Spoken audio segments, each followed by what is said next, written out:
out the signals for the Baltimore Colts. Unitas gives to Amici.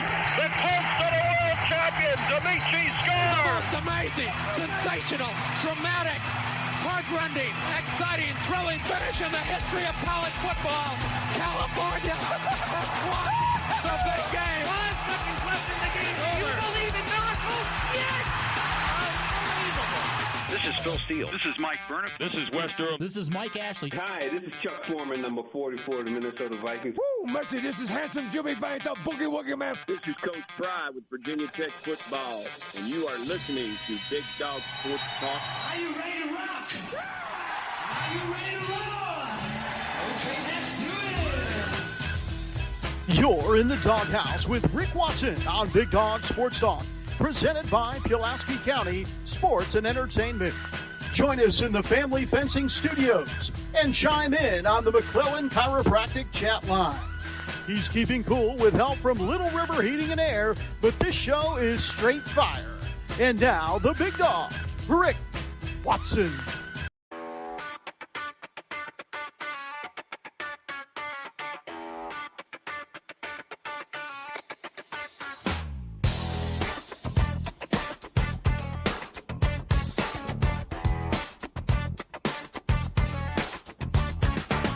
Rick Watson's got the mic, he's the big dog king.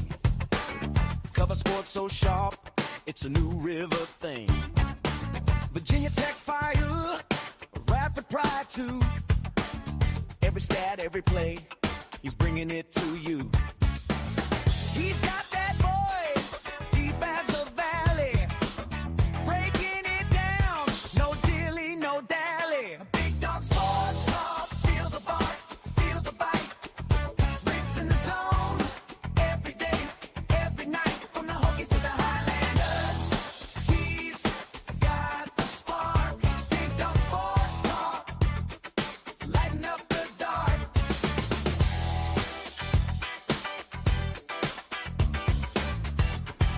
Hey, good morning. How are you? It is a very brisk Tuesday, to say the least, here on the program. Glad to have you with us. Hope you're okay. Hope everybody survived Snowmageddon number 2. Hit us up on the McClellan Chiropractic chat room. Love to talk to the peeps every morning, or the Professional Incorporated text line.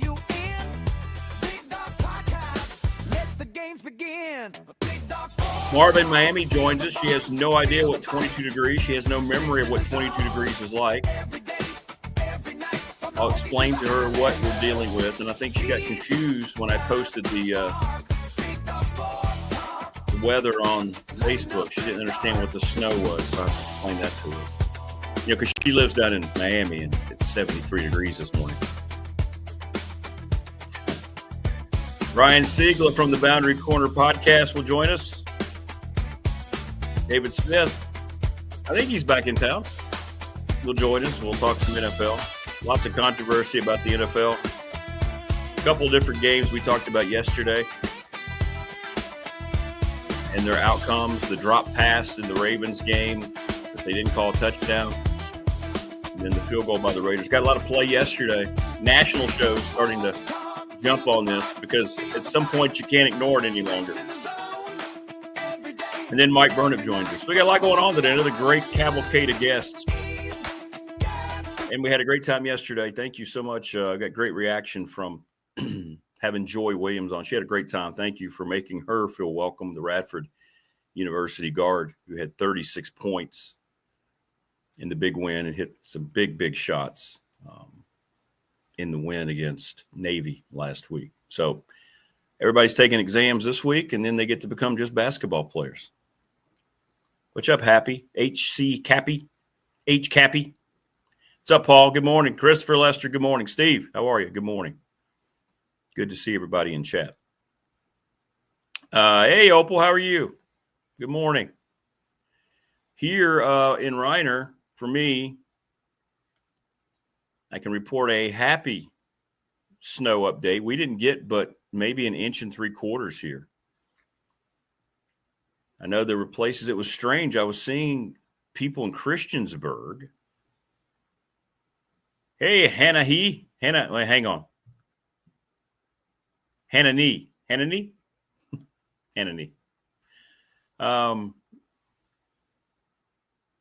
Places in Christiansburg were posting. I was watching Keeping Up with Kevin Myatt on X, and people were posting 3-4 inches in Christiansburg. You know, we're literally 5-10 minutes from Christiansburg here in Reiner, but we only had like 1 3/4 inches here. So it was great. It's awesome. Blacksburg, some places were saying 4 inches plus. Roanoke, 4 inches plus. Like, wow, we got lucky here.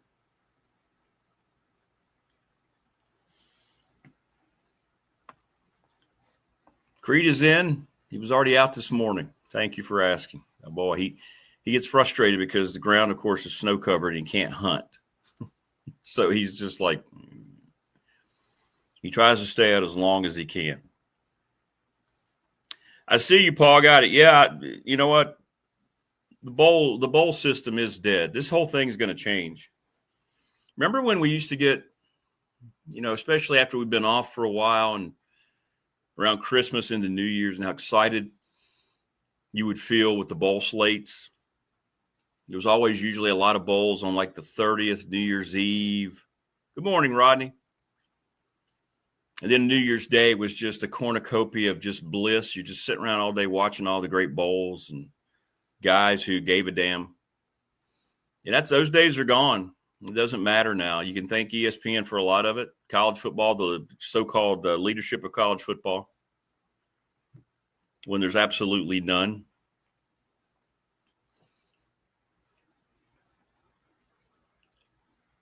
And those days are gone. I think the bowls will be dissipating very soon as we know it. I think the playoff system will be blown up again. And this all is just taken away from all of us as fans. The whole system is just, it's a microcosm of where we are, and it's all about capturing as much money as possible. Everything about college football is messed up. There's not one positive thing about it right now.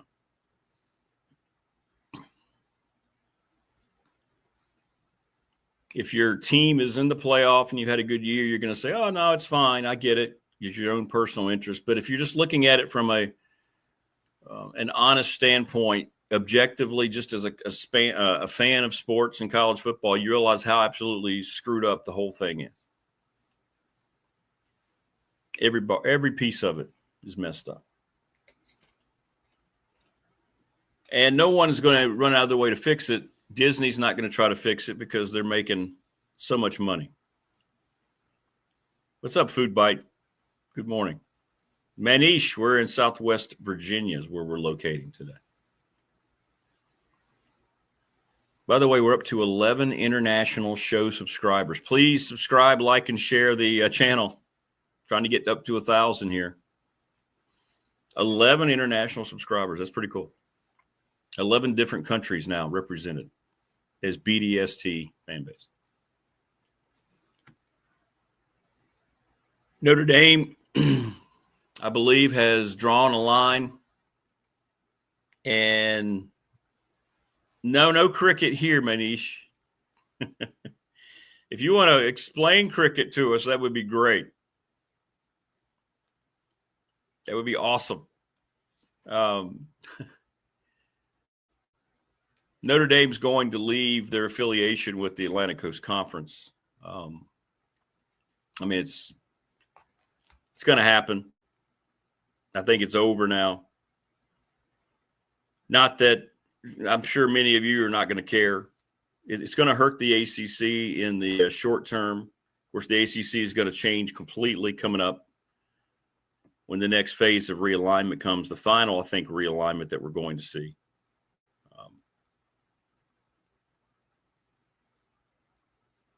But Pete Bavacqua yesterday went on the Dan Patrick Show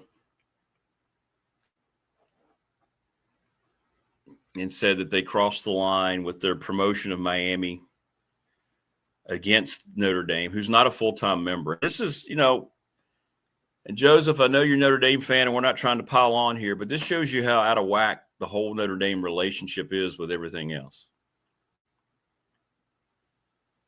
Paul, yes, 10 teams have now declined bowl games. 10. up, Rochelle Buela?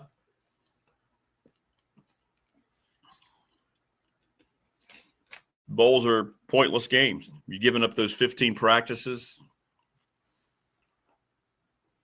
Notre Dame opting out of their bowl game, in my opinion, was to intentionally hurt ESPN, who was to make probably about $25 million off of their bowl game.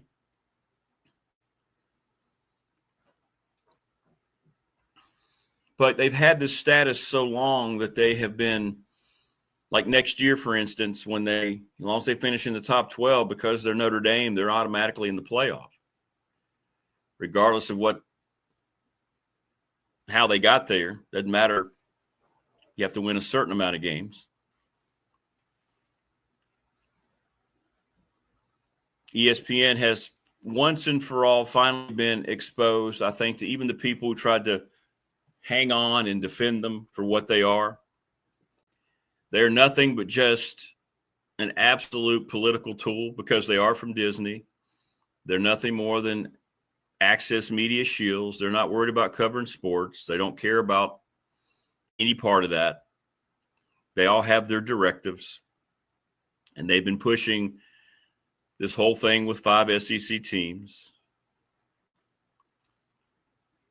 From the Black Ice runway of Route 8 to the Route 100 West Traffic Jam in Palm Coast, BDST is live and online.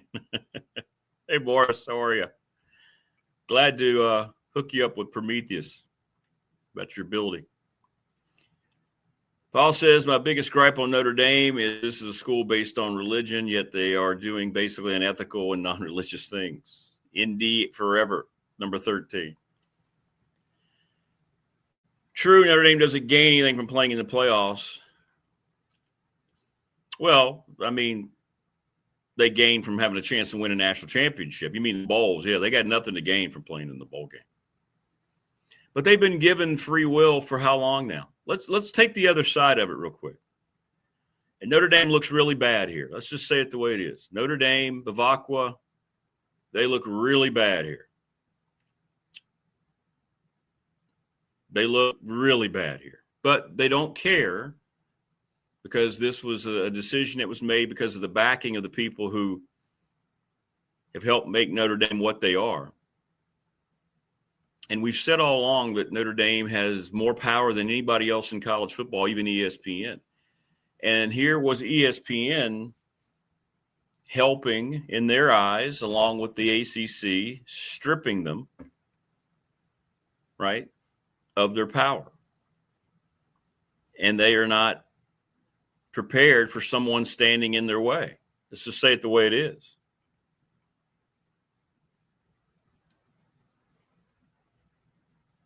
Correct, Rochelle. You said it well. I mean, this is all on ESPN. They choose the playoff. I mean, you can sit there and talk about the committee. Just everybody just stop. It's network driven, like Coach Elmo said yesterday. The whole thing's controlled by that. So Notre Dame, did I think they did enough to get in? They didn't beat anybody of any consequence. They lost to a team that got in ahead of them. Yes, the ACC had a graphic up highlighting Miami and then putting down Notre Dame. They put up that graphic. Did you see it? Who has the better resume? And they had all these arrows pointing at Miami. They didn't have any at Notre Dame. They didn't name the teams, and that's what got Bavacqua and everybody so upset. And then Jim Phillips issued a statement saying that there was no bias. We never did, blah, blah, blah, blah.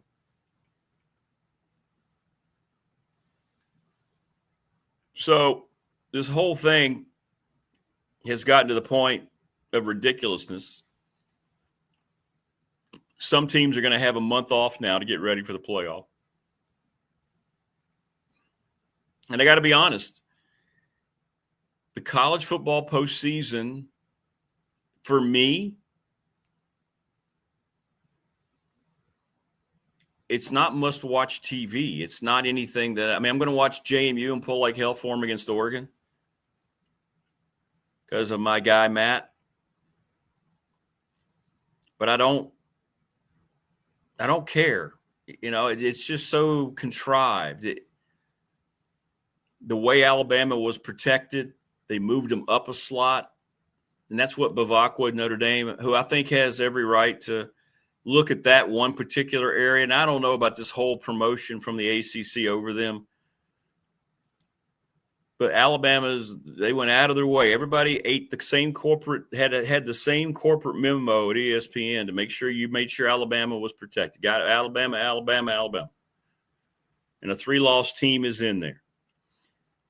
And then there are ridiculous empty arguments about BYU's loss in the Big 12 title game, as opposed to Alabama, who looked they got beat up worse than BYU. But they have 60 total yards of offense, 3 yards of rushing or whatever it was. Because they beat Georgia in the regular season? Okay. Yeah, minus 3 yards rush. Yeah, I think that's what it is. I agree with you, Joe. I think Notre Dame's biggest beef is the whole Alabama thing. And ACC got caught up in it too. They just decided they were going to go off on the whole thing. Big Ten guy told me that the wheels are going to be in motion for Notre Dame to end their, you don't want to call it a part-time relationship. They're all inclusive except for football. That they're going to end that relationship. They feel like now they're going to have some kind of legal stance. They're going to come up with a case to come up with a legal stance that they won't have to pay any kind of fee to leave.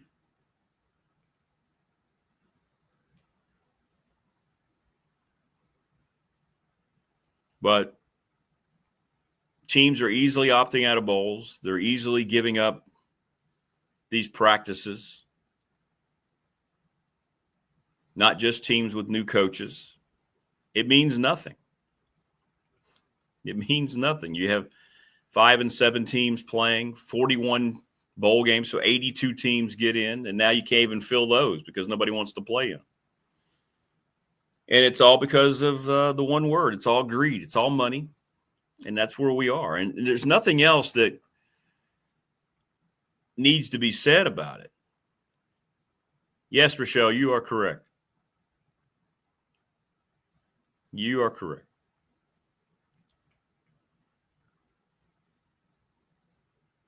I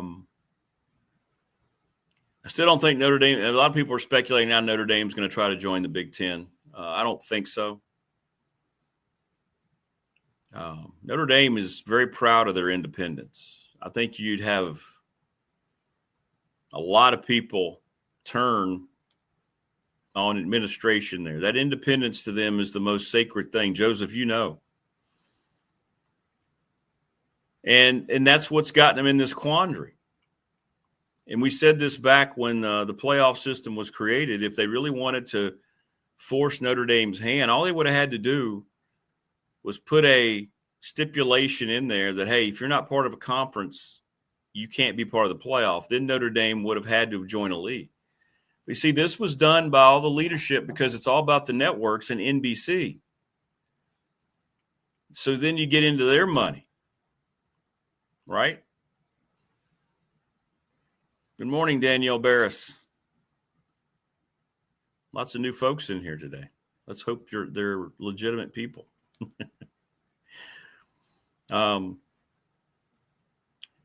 So I don't know. I don't know how you feel about it. How do you feel about it as college football fans? It just kind of drained at this point. I'm not looking forward to any of the bowls. I'm not looking forward to the playoff. I hope JMU performs admirably in their game. They're the heaviest underdog, obviously, of the first games. But I don't have a sense of excitement. Everything's so contrived. There's such a fight at the end. It shows you how messed up the whole postseason plan has been in college football since I can remember. At least back when I was growing up and many of you were growing up,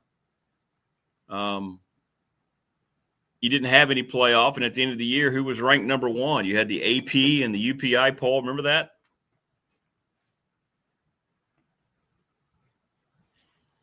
Then we had the BCS. You know it's bad when the BCS is something people are pining for. I've seen that brought up a lot by some of these pundits on X.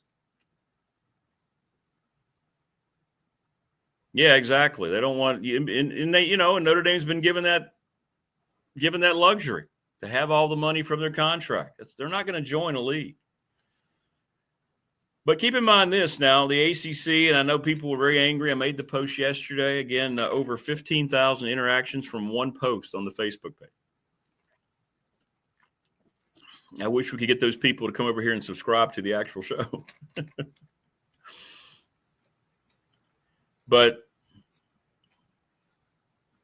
And many people were saying good riddance from, ACC fans. And the ACC is not going to look the same here in about 2 years, 2.5 years. Now, Chris is excited about the playoffs. Good for you, man. I'm glad you are. I'm glad people still have that. I'm not. I am not. What's up, Prince? Paul says the thing that is also BS about the whole thing, when is the last time Notre Dame won a national championship? 88. Before that, 77. Yeah, they have not. Lou Holtz was the last one. But I think what you're seeing here is entitlement being challenged, right? And in any walk of life, when entitlement is being challenged, that's when you have the stomping of feet and you have the temper tantrum that Bavacca was throwing yesterday on the Dan Patrick Show. Right? Prince, we are in Southwest Virginia talking everything college football playoff this morning. So Notre Dame has had this entitlement. They've been given free reign. They have not been a national title team. So what are we talking about here? Looking at 88. Help me out with math. Is that 37 years, 38 years? It's a long time. It's like a little longer than the whole Dallas Cowboys situation. Cowboys was in 94, which is 31 years. So what we're seeing is Notre Dame having their feelings hurt because they did not get what they wanted, and they're used to getting what they wanted. This is not unlike a child whose parents just give them whatever they want, and then they finally put their foot down, and then the kid stomps their feet. No, mine. You can't do that. Now, I'm not defending ESPN because they are a disgusting organization, but let me just say that it hadn't been right for Notre Dame to be able to operate as a separate entity either.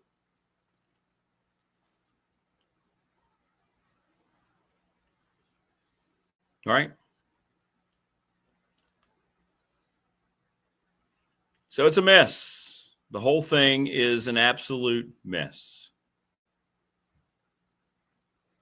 An absolute mess. It really is. An absolute mess.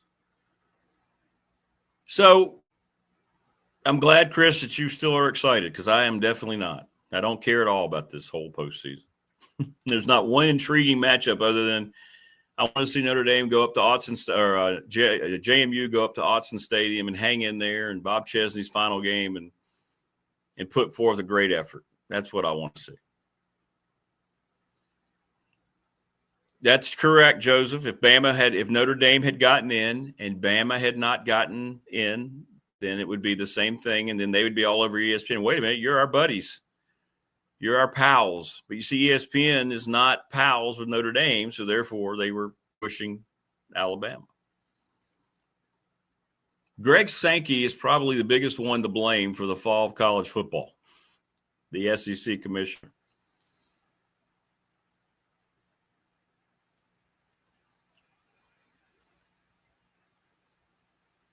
It's the sport, the second most watched sport in this country on television. But it has lost any kind of integrity that it ever had. Now, people keep going back because you're going to pull for your school and you can separate the overall entity to the reality of week-to-week action. I get that. But, man, it's a mess. And their lies don't work anymore, right? It's all greed. It's all out there exposed now. There's not a whole lot they can do. just like politics and political coverage and the lies that are told. And then you just bury your head in sand. Sports has become so intertwined, covered the same way. The sports media is just as corrupt as the access media.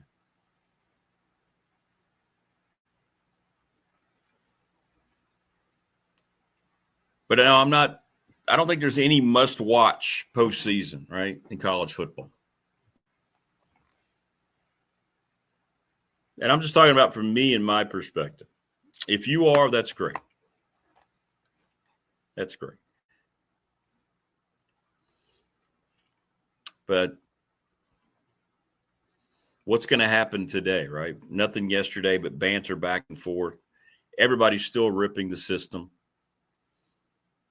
No matter what resumes you put side by side, BYU, who's taken this very well, they have as big of an argument as Notre Dame, if not more. You go back to the Herb Street, just ridiculous hypocrisy of saying that, hey, you got to punish BYU because they got beat up pretty good by Texas Tech, and ignoring how just absolutely thrashed Alabama was by Georgia's defense.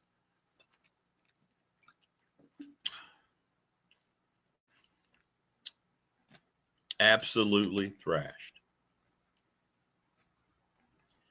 So it's a mess, but they know that product and consumer will blindly go back to product and spend money, so they don't really care. They don't really care. Shoveling sweatshirt. Fortunately, no shoveling here in Reiner. I got lucky. Like I said, we didn't get 2 inches here. I have the perfect flat spot outside that I can always measure. And we didn't even get 2 inches. I know a lot of people got a lot. Felt like Roanoke had a lot. Christiansburg had 4 inches, some places I saw. Opal, how many did you get? Opal loves her snow. Not I. So we got kind of lucked out. We had a sleep pocket. I think the air pocket, for some reason here in Reiner, was a little warmer. We had about 2 or 3 hours of sleep coming down. And, of course, sleep means that it's warmer because you have the freezing rain, the liquid precipitation that freezes on the surfaces, the already frozen precipitation, which is sleet, and then the extremely frozen precipitation and snow. Opal said, well, that's a loaded question. All right. Oh, well. Hey-oh. Opal, you got to save that for the late night edition.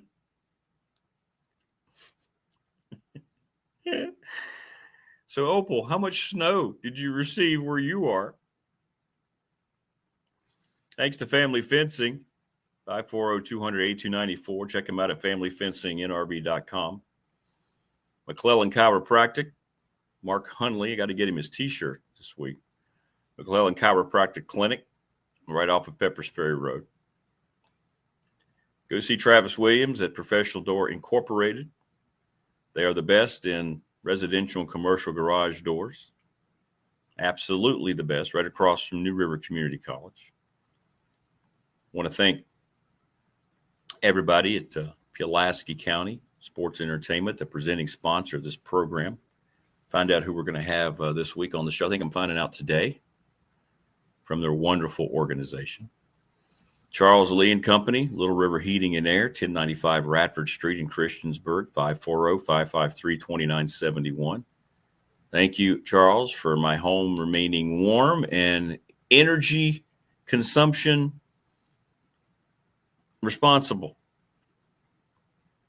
5 inches in Richmond. Wow, really? Amen, Paul. Yeah, no power outages. Yes, that's the best news. BDST Fan Question of the Week brought to you by the attorney Ryan Price, 701 West Main Street in Radford. He specializes in trust and estate planning. And the question was, are you happy that Brent Pry is back as the defensive coordinator? And we're about 50-50 right now. It's kind of cool. It's like 22-20, 22 against, 24 fur. So we'll keep an eye on that one. That one feels like it's going to be extremely close. Thanks to National Bank, member FDIC, the exclusive banking partner of BDST. I've been with them for 35 years. We've thanked them for their support here on the program. The Ready Set Fund, ReadySetFund.com. Bob Christ, 11 at gmail.com, Crist. And be sure to reach out to him. And if you have a school team or church group, somebody who need to raise some money, reach out to them and let them help you out. Thanks to the NRV Super Bowl. And congrats to Sarah Williams. She bowled a 288 and a 271 last weekend. They have an NRV nightlife coming to the Super Bowl from December 12th, or starting on December the 12th. It's going to run from 11 to 1 a.m. You want to find out more, call Amanda or Terry, 540-382-5525. And Lawson's Mobile Home at 300 North Franklin Street in Christiansburg, 540-381-8011. Manufactured home parts such as windows, plumbing, doors, and installation. And thanks to Harvey's GM in Radford, they are the best. Brad Harvey will find your vehicle, whatever it might be, and they have a terrific service department as well.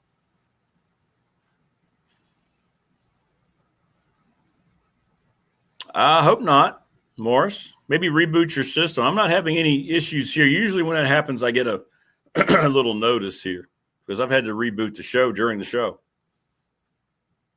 Opal said they got 1 to 2 inches in Pearisburg, but it melted quickly. Yeah, so in other words, we were kind of in the same pocket then, yeah, because we got just a little less here, and it melted. The driveway's clear. The roads never got covered.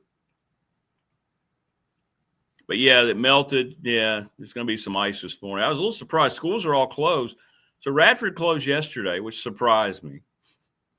And then today they're open early, and then people are complaining. I thought maybe they would open a little later, like at 10 o'clock. And I saw so many complaints. What's up, Erica? How are you? I'm good. I hope you are.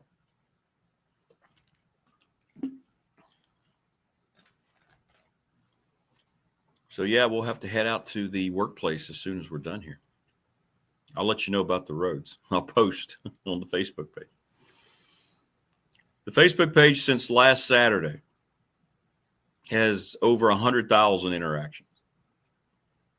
Amazing. Now, if those people would just subscribe. 100,000.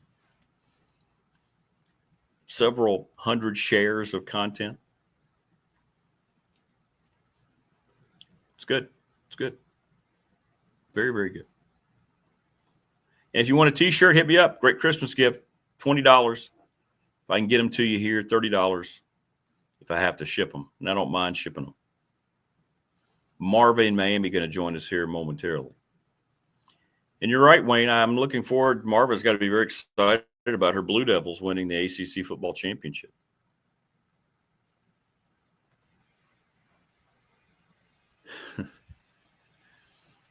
I'm not sure. She has 2 emails, so I have to send her 2 invitations. High maintenance Marva. Because I know one works sometimes more than the other, so I'm going to send them both to her right now.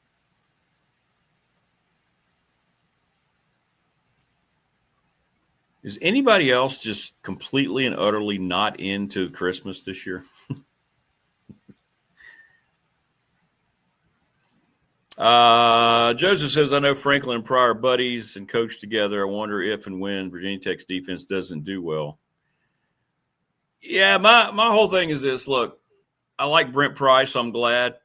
Secondarily, I don't still understand it. We'll get Burnop's take on it. It seems strange. It seems strange from a Brent Pry decision. You got fired by this school. You got ripped apart by the fan base. And to go back to that school, you must really love that school. Now you have to alter the whole salary buyout scenario and come up with an agreeable. It's just, I don't know. The more I've thought about it, the more it seems like a strange move. I hope it works out for him. I do. Because like I say, I like the dude. Is their friendship that deep? Maybe if he's just focused on defense now, he can be that guy. Some guys are just better coordinators. There's nothing wrong with that at all. Some guys are just better coordinators. And a lot of coaches, especially in the NFL, recognize that early on. They may get a head coaching chance. And like Vic Fangio is considered one of the best defensive coordinators in the NFL, but he wasn't a good head coach. Vance Joseph, both were coaches of the Broncos. Vance Joseph has turned into a good defense again in Denver, but he wasn't a good head coach.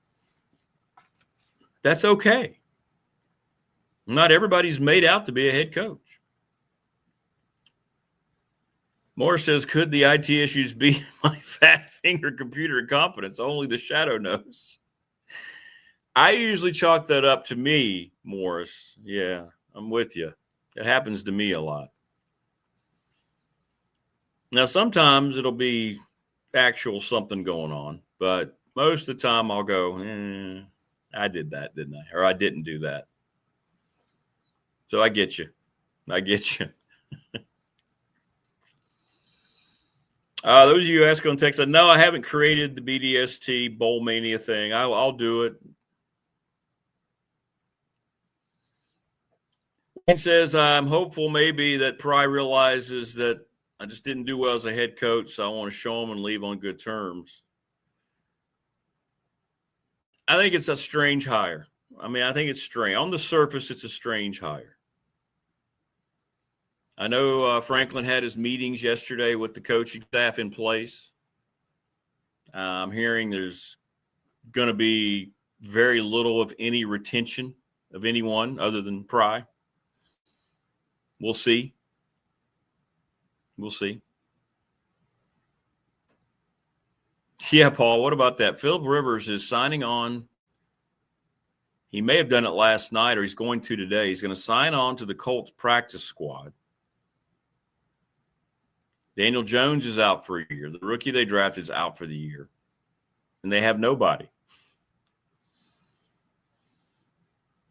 Opal says, I can't believe Pry was okay going from prom queen to princess. Yeah, that's what I'm saying. It just feels like from a personal decision, wouldn't you have a little more pride than that? I don't know.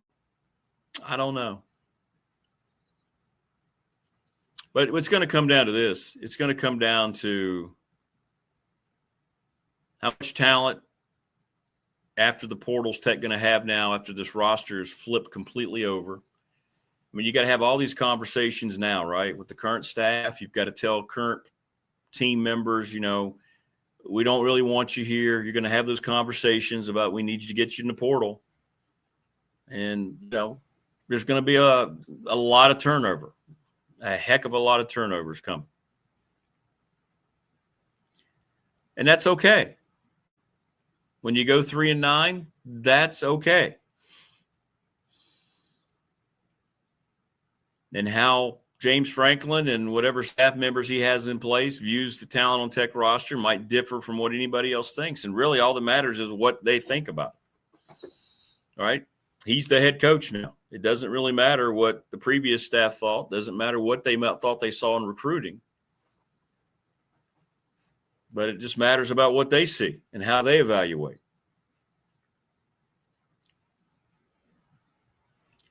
Yeah, how many kids does Rivers have? Does he have like 8? Like seriously, or is it more than that? 8 or 9?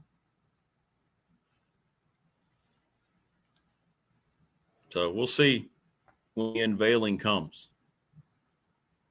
We'll see.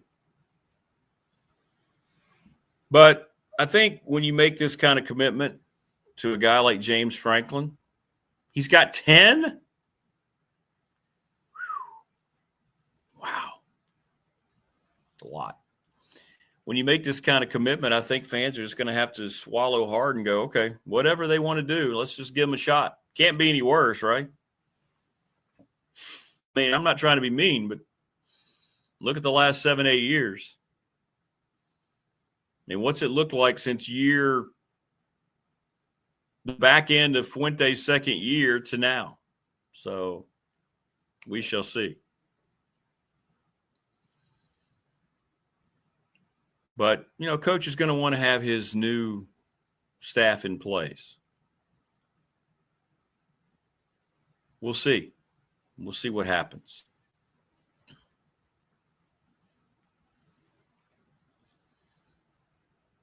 Yeah, I don't know, Paul. I've heard the opposite about the staff, but we'll see. Most of the time, new coaches have their own strength coach. Or if they're going to keep an existing strength coach, that's usually one of the first meetings they have. You have to be on the same page, really. Those conversations run pretty deep. So we'll see. I hope Jarrett stays. I do. Hope you're right. I think he's done a great job.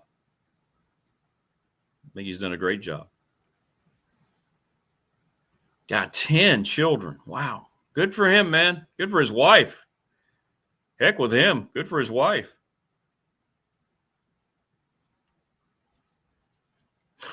10? Man.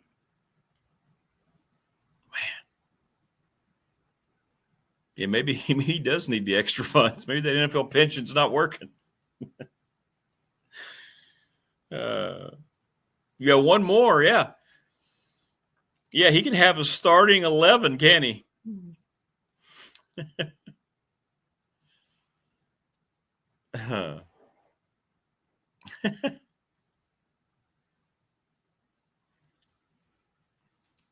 Opal says Pride needs to do all the interviews and press conferences. He's so much more friendly than Franklin.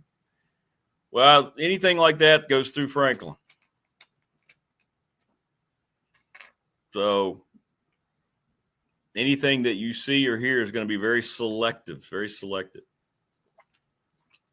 I still find it interesting that,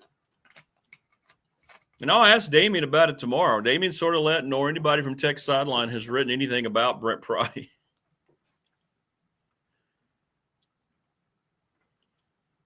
I find that a little strange, unless it was updated last night. Anything happened last night? Has anybody seen anything? Y'all let me know. I mean, I could look here real quickly and ask. You are correct, Wayne. Hey-o! Yeah, you are correct. Let's see. Andy Bitter.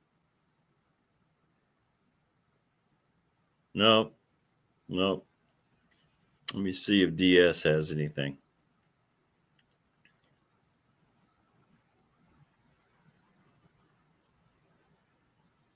No, just retweets of the Matt Zenith report.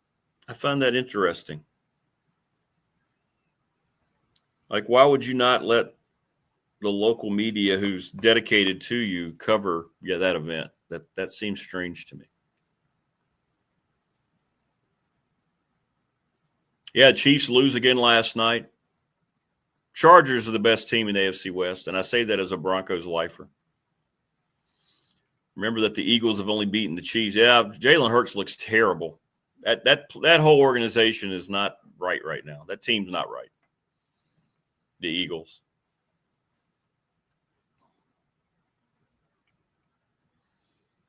Yep.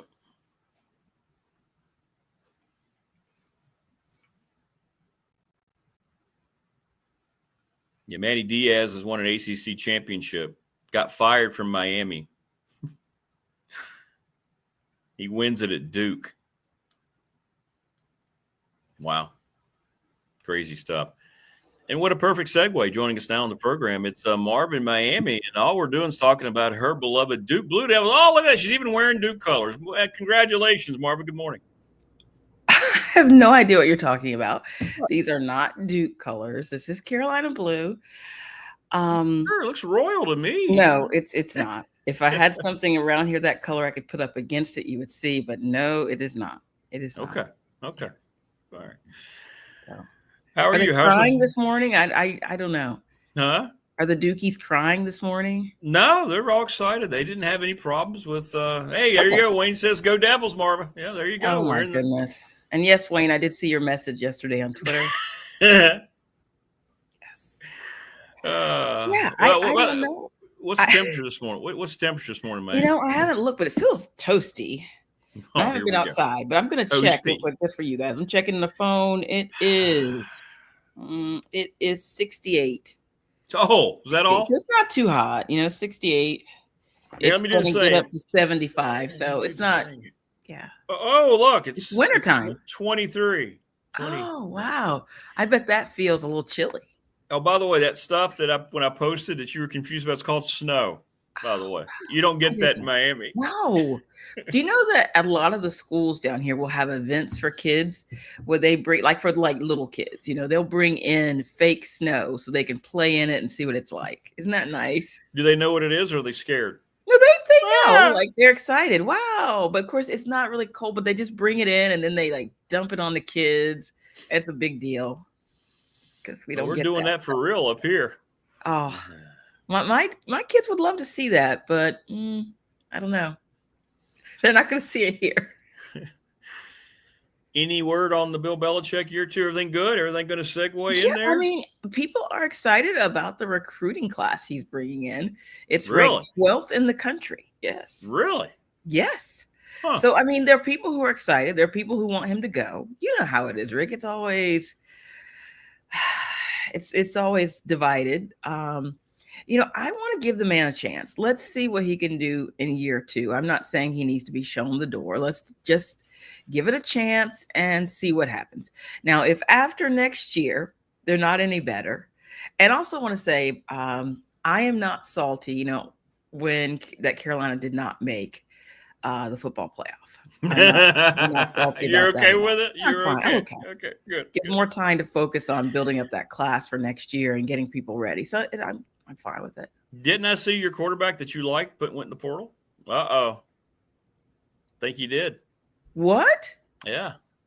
Wait, I thought the portal didn't open up until January. They can announce it, though. They're announcing. I'm pretty sure I saw Gio that. Lopez announced? No, not him. The one that you liked, the backup. He left. Oh. What was his name? Are you talking about Max Johnson? Yeah. Didn't he leave? I didn't realize he had eligibility left, actually. I think he went to the portal yesterday, if I'm not mistaken. I'm sure he sees the writing on the wall with Belichick just loves Gio Lopez. He loves him. Yeah. I don't know why. He may be the only one outside of this kid's family. So, I don't blame him at all. I understand. Miami owes your Duke Blue Devils a huge Christmas gift. So you helped Miami a lot with that big win that you had over Virginia. Big win. So, I'm sorry. My team was not playing Virginia. Oh, I was doing something I never do. Now, I did not watch this game because I could not bring myself to do that. But from afar, I was cheering for Virginia, which is something I never do. Okay. They're almost as insufferable as Duke fans, UVA fans. So I don't do that. But I was just like, please do not let Duke win the ACC. And of course, they let them win the ACC. Yeah. Very, very disappointing. Yeah, very disappointing. I think from your perspective, if Belichick didn't have the whole Jordan fiasco, everything would be just fine. They'd look at year one and say, okay, that place was an absolute mess. Let's just see how he does. And you brought in all these new players. It's going to take time for them to gel. Yeah. But I think that circus on the sidelines just didn't help things. And it made people wonder, how serious is he about the game and about this job at UNC? So I get that. And I hope, Rick, that is not that I don't really care if their relationship ends. I mean, that's their business. But I hope me hearing about it is over. I don't want to see it. I don't want to hear about it. I don't want to read about it. No. Just private. Yes. Keep it. I don't know. Yeah. Like Mac Brown's wife, I don't know who she is. And no disrespect to her or him, but why would I need to know that? It's just like. Well, he doesn't have any ability to talk about it because he's sleeping the whole time. So he probably doesn't even know who he's married to anymore. Right? He wakes up, back to sleep. That is not funny. Yeah. But obviously he had people who didn't like that the school let him go. And I didn't think it was really nice the way it was done. But there are people who are saying, he did better than this. What's going on? And so it's just not a good look right now. But as I said, a lot of people are excited about this recruiting class. And they think that things are going to turn around. And I have to believe they can't be much worse. I think things will turn around. And then maybe we can hear less about Jordan and more about football. I'm talking about his girlfriend, Jordan, of course. Oh, yeah. You want to hear all about Michael Jordan all you want. Of course. Yes. Morris says, Marva, be nice. Blue Devils are people too. Are they though? That's what I'm just kidding. I'm just kidding. They are people. One of my dear friends graduated from Duke, and she had her wedding, of course, in Duke Chapel, and I was in her wedding. And I give it to you, that is a beautiful place. Duke Chapel is, okay? It is the nice place on campus. The rest of it. It's a nice campus. Duke is a nice campus. I mean, if you like that Gothic architecture, it does yes. have it's a But, lot of Gothic architecture. Yeah. I Well, think your campus is okay too. it's beautiful. Chapel Hill's nice too. It's beautiful. Yeah. You know what it's called, Rick, right? What? The southern part of heaven. That's what it's called. Oh, is it really? Yes. I don't know if I'd go that It's far. a very beautiful place. I don't know if I'd I'm just saying. that. I'm not saying that's what, but it's that's what it's known. Okay. All right. Yeah. Yeah. What's your take on how do you feel now? You're a huge sports gal. You watch what's going on, the controversy, how messed up college football is. Has this dissuaded you at all from being excited about the postseason? I'm not into it in any way, shape, or form. Are you in the Notre Dame camp? Are you like? No, I'm just the whole thing. Or just the whole thing. The whole thing. ESPN. The whole. Everything Rick, is you just. Get over that. You gotta just can't. enjoy the games on the field. There are probably going to be some good games, and you got to find something to be excited about. What one of the things I don't know if that JMU. I'm excited that they get that opportunity. Well, what about Indiana? Why can't you be excited for them? I do like the Signetti story. Maybe that'll be the team I pull. But they don't play for almost a month. I know, but you got to find something, because I would love to see them make some noise. I mean, they could even win this thing. I also feel like, I live in Miami, but I'm not a Canes fan. But still, I feel like they need to do something because, people are talking about them being in.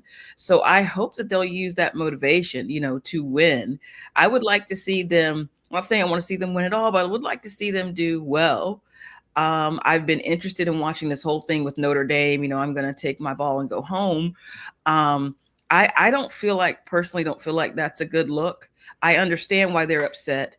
Overall, I do not understand why they're upset with the ACC. They do not play football in the ACC. So what do they expect the conference to do? They expect the conference to say, just be silent, or say, oh, Notre Dame should get it, when Notre Dame doesn't play football in the Atlantic Coast Conference. So, of course, they're going to say Miami. I don't know what else they're supposed to say. I mean, they're not going to say Duke. I mean, then you're just a joke, right? Because they knew that wasn't. Yeah, even though they're the champion. Yeah, exactly. And it's the ACC's fault for their horrible tiebreaker. That's what the whole. And so that's the thing. Maybe they need to change. Look at that tiebreaker and how they decide that. But I think even going into that, I still think like the people in charge of the conference thought, okay, UVA is going to win this. I don't think the nightmare scenario was what happened, and people did not think that was going to happen. But you see, Duke has ruined something else. That's what they do. They ruin things. Well, and for me, the whole Miami Notre Dame thing ended because Miami beat them on the field. And if it doesn't matter in a head, I don't care when it is, right? Who cares whether it was week one? Part of Herbstreit's ridiculousness is he was saying, well, you can't look at that game. It was early in the year, and yet he's ignoring Alabama and Florida State. It's just – it makes no sense. Makes no sense. This is Miami beat them. Maybe you can make that argument in basketball, maybe because the season they play. Oh, sure you can. Yeah, but you can't make that argument in football. Every weekend matters. And I'm sorry, they are so salty. I mean, I have friends who are big Notre Dame fans, and oh my goodness, the crying and belly aching they're doing. It's so embarrassing to me. It's embarrassing to watch. No, it's a bad look. It's a bad look for that brand all the way around. Yeah. It is. It is. So, and I don't know. Again, I don't get their anger at the ACC. The ACC did, in terms of, once the situation played out, of course they had to push Miami. What else would they do? So they just need to. I really think they should have played in a bowl. I think it would be good for their team. It's always sad because you think about like guys who are done, and they didn't realize their last game was their last game. And I don't like that for the players. I don't think it's right, but What do you think of the 10 teams that are opted out of bowls already? Just shows you well, what I people think think some about of it. them it makes sense. Even though Yeah, like I said, I don't like it yeah. for the kids, but some of them they're just in disarray, especially with coaching changes and things like that. Like I understand that Yeah, if you don't, it's if you're trying to, if you're transitioning it's from one hard. regime to the other, yeah, sure. That's Sure. really hard. But the ones who are just like, I'm too good for this, I just don't think it's good for the players. I really don't. And then we talk about, sometimes a player, if they're going to be, they're going on to the NFL, they're a big prospect, and they choose to sit out. You want to see them play as a fan, but I understand what they're thinking. But for a school to do that, most of these kids aren't going on to the NFL. Most of these kids, their football career is over when Correct. college is over. And for them, this means a lot. And I hate it for those kids. NFL now. Let's talk about that. We had 2 more incidents this weekend, and it's gotten a lot of national attention about these games not being legitimate. The end of the Broncos game with the field goal to cover the point spread and the over and under, and then the Ravens touchdown pass, which I didn't pay a lot of attention to, but my goodness gracious, that the Lively kid, Isaiah Lively, he took 3 steps. Ball came out, and 3 steps was supposed to be the in for all rule. They took the touchdown away. It ended up costing them the game. There's a lot going on right now in the NFL. They continue to ignore and gloss over, and nobody's covering because everybody needs their money, But that league's got a problem with its image right now. Well, I mean, we've talked about this, though, for years about, is it something, sinister going on? Yeah. Is it just bad officiating, though? Because we talk about officiating. I don't know, Rick, because so I'm not getting emotional over this. I just have something in mind. I'm sorry, Marva. Gosh, I forgot. Don't talk about the NFL. Sorry, I'm not getting emotional.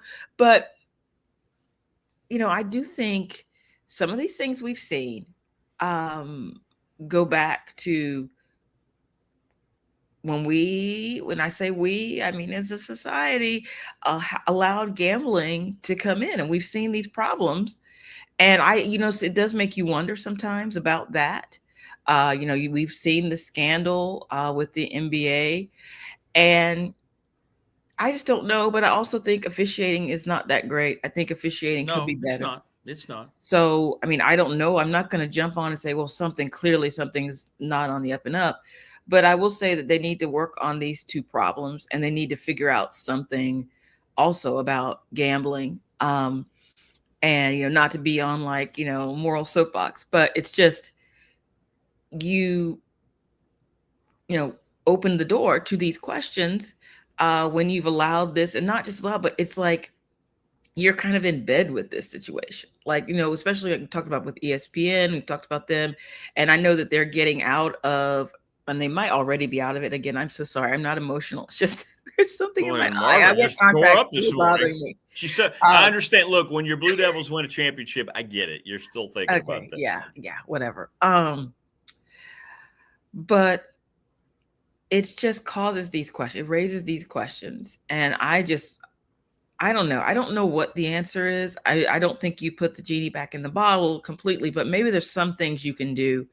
There's some things that you cannot have because, again, it raises these questions, and they're things that they need to do. All the sporting bodies need to look at this. And I don't know if the government needs to get involved. I don't know, but it's just raises these questions. And you don't want those questions surrounding your sport. So, I don't think it's, somebody a couple seasons ago, someone saying, oh, these games are fixed. I don't believe that. I really don't. I think they want the games to be very competitive.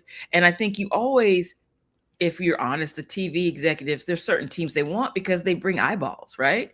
Well, yes. Yeah, of course. But they also, I don't think it goes to the point, though, where games are fixed, because too many people would have to be involved for games to be fixed.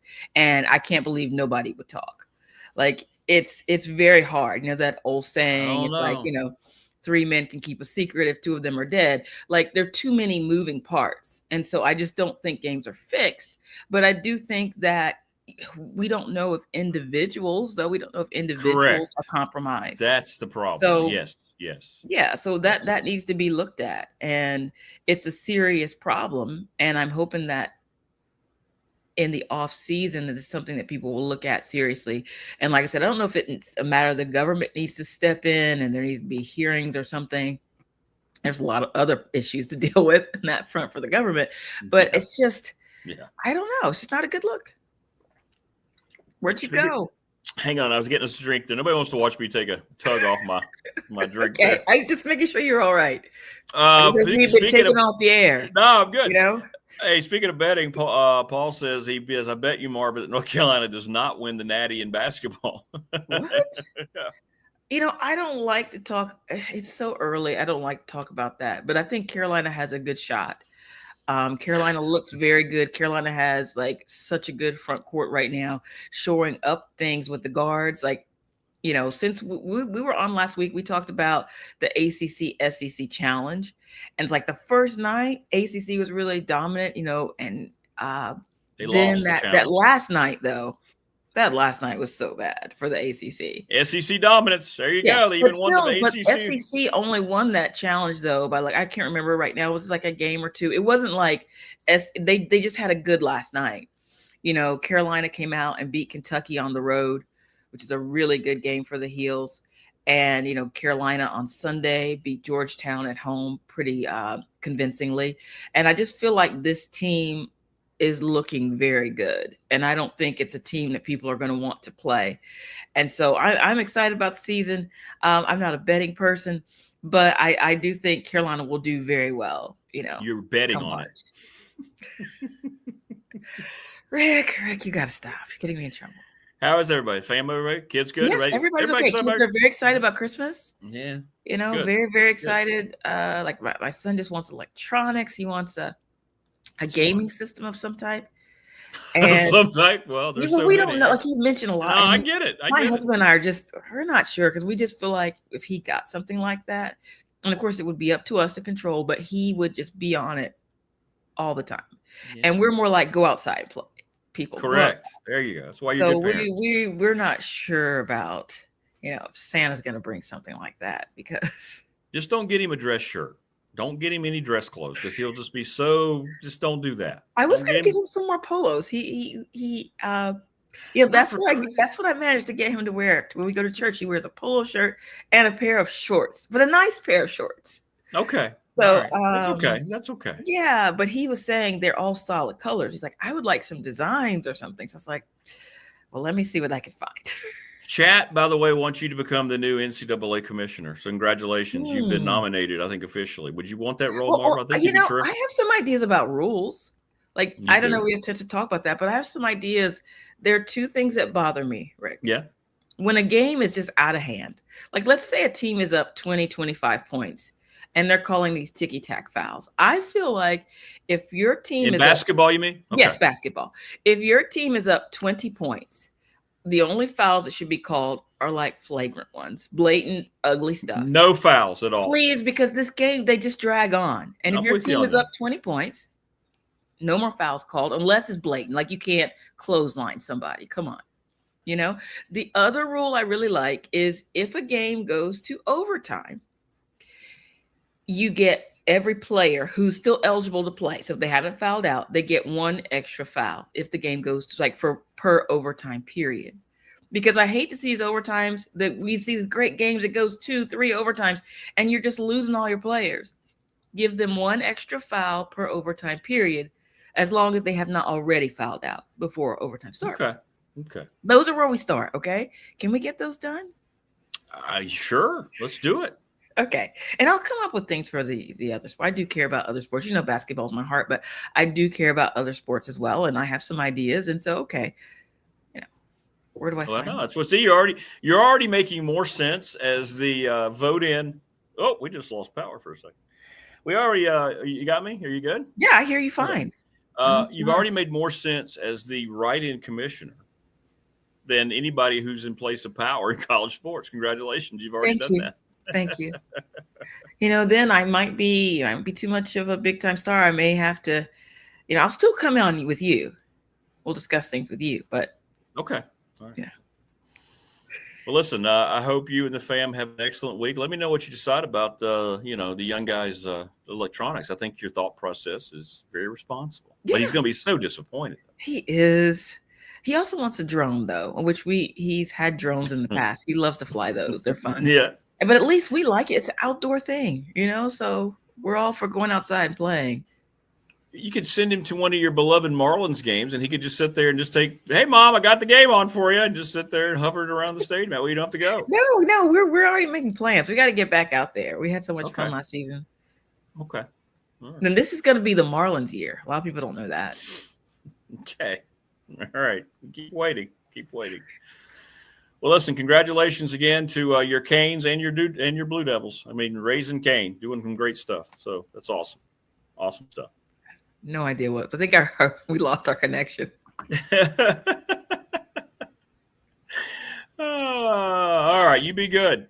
Okay. You too. Have a good week. All right. You too. There you go. Marva, Miami. All right. We had some power blippage here. Let's see. I'm going to do some testing.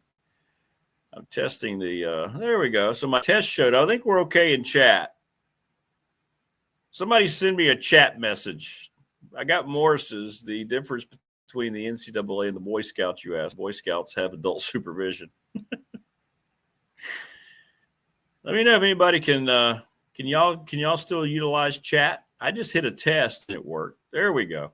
Everybody good? All right. We're back and running now.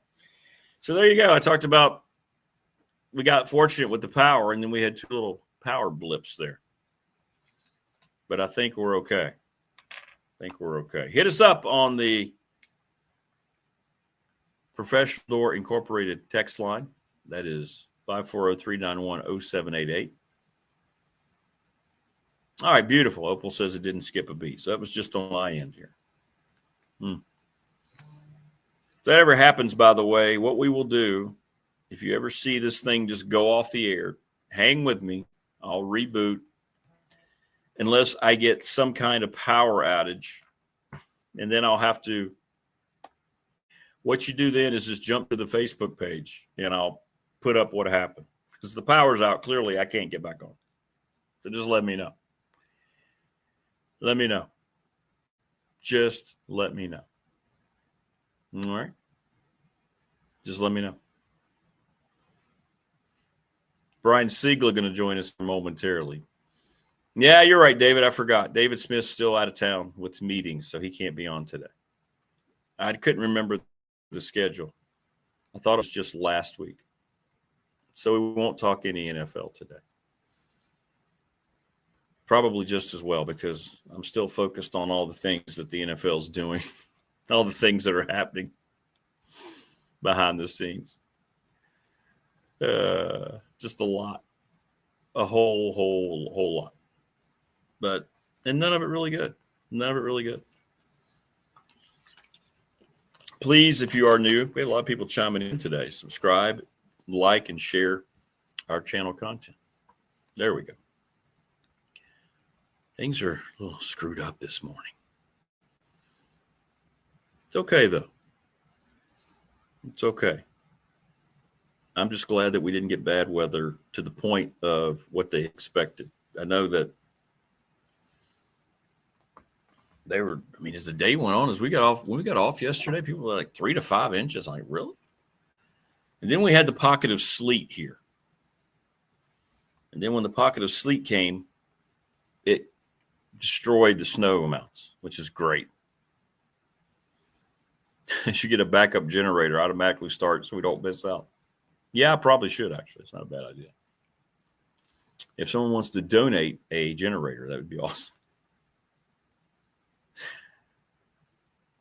Yeah, a generator would come in handy because if power goes out, man, usually here, if the power goes out, it's out for a while. You don't get it back. That's right. I will take a generator donation for the program. Plug that bad boy up and get ready to go. And I will talk really loud over the generator sound. Inevitably, they make the loud noise.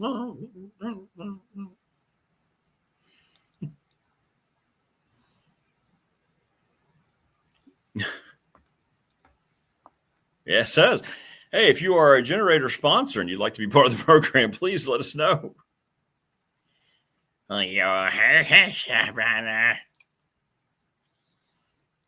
Yeah, for a guy who's anti-snow and winter weather like me, when you see the gushing of these guys on local TV about the snow, oof. It waits 30 seconds before kicking on. Okay, gotcha. So see, I might not be even better. But then again, if the power's off, it's the only way I could keep it going would be the generator. So I'm telling you now, if I lose power, you'll know if I don't come back, because that means that it's just going to be off here for several hours. I live over here, right off of Route 8 near the school system. So that helps. But usually when we're off, we're done for a while. You just go ahead and just take a nap. But I'll let you know if that happens. Check out socials. I'll put it on X too. And that way you'll know. Oh, Greg, he lives in the Australian desert. No snow here. What's the temperature in Australia right now? You're in the evening, right? Or Creed pulled the plug. He's tired of me talking. He's ready to go. It could be the case. Mike Burnop joins us as well. Talk to Brian Seigla coming up here about the rehiring of Brent Pry. We had a few more votes this morning on our attorney Ryan Pry question of the week. Where are we now? We're about at 30 to 26 anti-rehire of Brent Pry. 30 by 26. So there you go. 56 people, and 30 of you say, no, you don't like it. I just think it's strange. It's very strange. 10:40 p.m. there. Really? 35? Okay. It's 22 here. Should have had a turkey drop at a Kroger Food Line this year. Should have. Could have went out there as Les Nessman. You could do by candlelight on your phone. Yeah, I wouldn't worry about the lighting. I wouldn't have any power for the whole system here. That's why the generator idea is probably a pretty good idea. Yeah, I should probably look into that. Does anybody in Ireland use Irish Spring bath soap? That's a good question. What makes it Irish? Is it just because it's green soap? What proof do we have?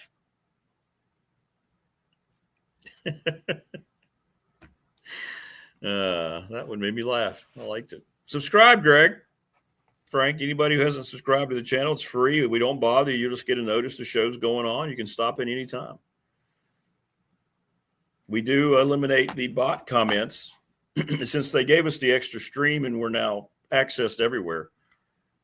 Sometimes people will show up here and it's just, you know which ones to delete and ban, and it's pretty obvious. It is what it is. $10,000 for, whew. Well, Hokey Rocks, I'll be glad to, borrow that anytime that you want to just, keep it running. If you just want to keep it in working order. Because the power does seem to go out here quite frequently. I like the idea, by the way, of Marva running for commissioner of college sports. That would be great. She would be outstanding. I like that a lot.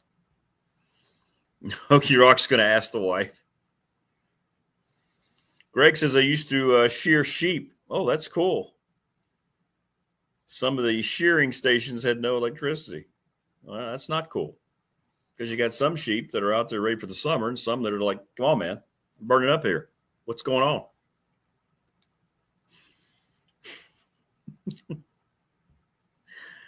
The 10K types are stationary. Yeah, and hooked up to the house. That's true. I'm talking about one of the little portable jobs, right? And all I needed to do is hook up the board and the computer, right? I wouldn't really need anything else. Yeah, I should look into that. that would keep the show going during the loss of power, which is going to happen, by the way. There's going to be a missed show because the power is going to go out. I'm just telling you now. Every winter it happens. And it's one of those where you get the, the power's out, you call it in, and then you check on it an hour later. Your power's scheduled to be back on. And this could be like 9 or 10 in the morning. And then your power is scheduled to be back on at 2 a.m.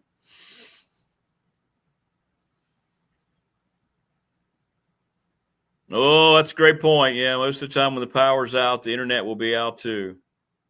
Yeah. Yep. So I might just be completely and utterly screwed. You know what, though? I'm not, because you know what I can do? I just realized it. Because of the amount of subscribers that we have, I can go live here on the phone. So there you go.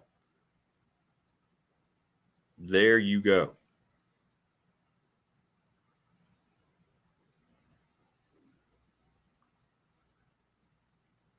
Let Brian know I sent the invite. Sometimes people are not aware that I send the invite. Hang on here. There we go. There we go. Morris says we need. What does Morris say here? We need 250 more subscribers. Yeah, that's all. Well, not all. I'd like to get more than that, but yeah, we need 250 for. We just need 250 for 1,000, which is amazing to me. Amazing to me. Greg says he has an 8K backup generator. Okay. But to the point earlier, yeah, that's right. If the won't matter, power's out, the internet's going to be out. So therefore, no connection. And we're done. And then we're completely done. Yeah. But I'll go by phone. I can go live by phone. I don't know what it'll look like because I've never done it. But you would be able, I guess I would just carry you around with me. And we could finish the show that way. And I think you can actually have guests on too that way. I have to look into that. We'll have to do that when, we're just feeling froggy one morning. May have to do that. Brian Seigla scheduled to join us here from the Boundary Corner. He'll let me know if he's having any problems. Yeah, hopefully not. Hopefully not. So the comment yesterday, by the way,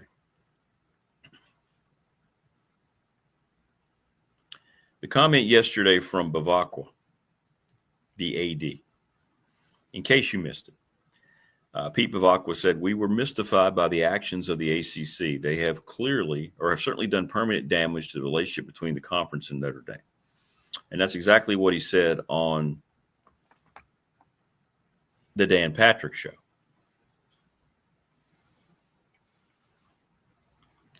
And I'm trying to see if there's any positive comments. No.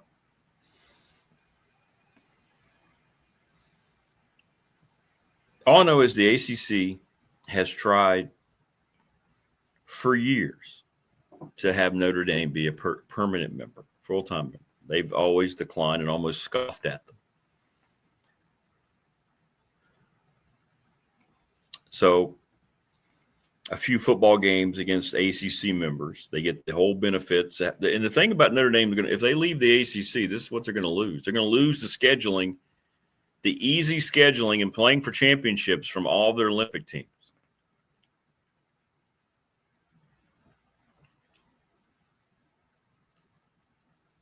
They can't afford to leave a conference because you have to fill schedules as an independent.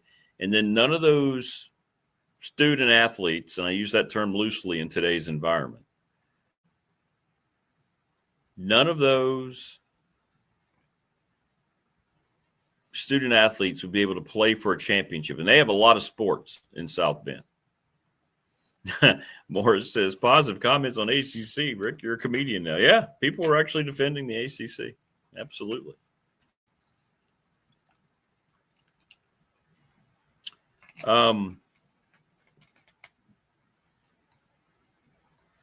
Paul says might have to use the Ready Set Fund to get a 10K generator. Well, you might.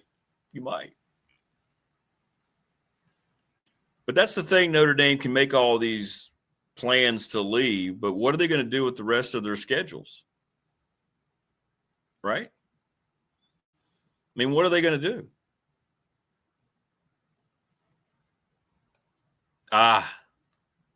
95 degrees Fahrenheit. That makes more sense.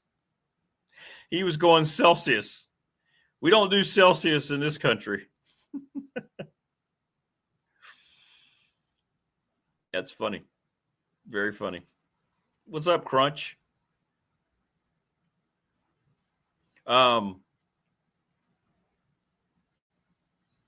just think about that out loud for just a second. Notre Dame can't afford to leave the ACC.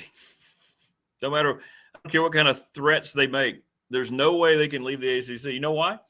Because none of their other sports teams could fill their schedules. The ACC does benefit Notre Dame more than people think on the surface because they fill their schedules. Look at women's basketball and men's basketball. What would Notre Dame do then? Look at soccer, baseball. You pick them out. The ACC fills up over half of their schedules.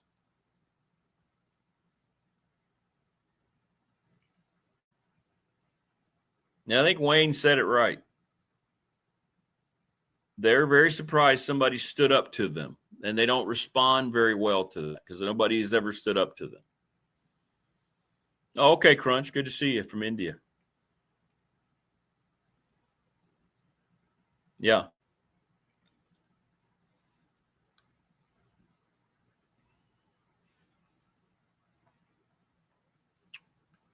Notre Dame has had their cake and they eat it too, right? They're given all the benefits of conference membership in every other sport. They are allowed to keep their beloved independence in football. Next year, their entitlement grows even more when if they're in the top 12, they're in the playoff, doesn't matter what it looks like. And given their really weak schedule next year, they will be part of the playoff. They'll be in the top 12.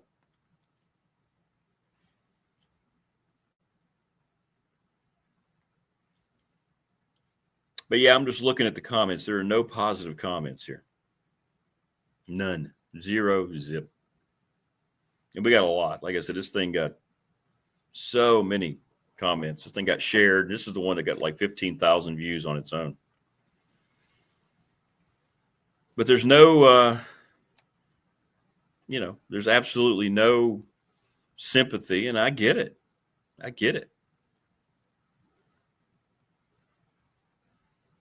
Crazy. Actually, it's up to 32,000 interactions. Wow. One post got 32,000 interactions. That's huge.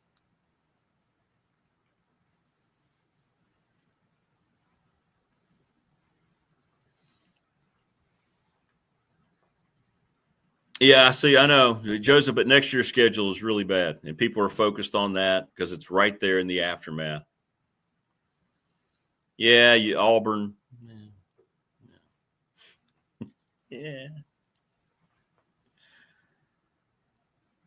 Yes, Alabama's higher on the rung just in terms of being part of the ESPN protection plan in the SEC. They proved that. Hey, Kerry, glad you're back. We missed you, Kerry. I'm guessing Seigla overslept. He didn't respond. See you, Crunch. Be good. Stop in anytime.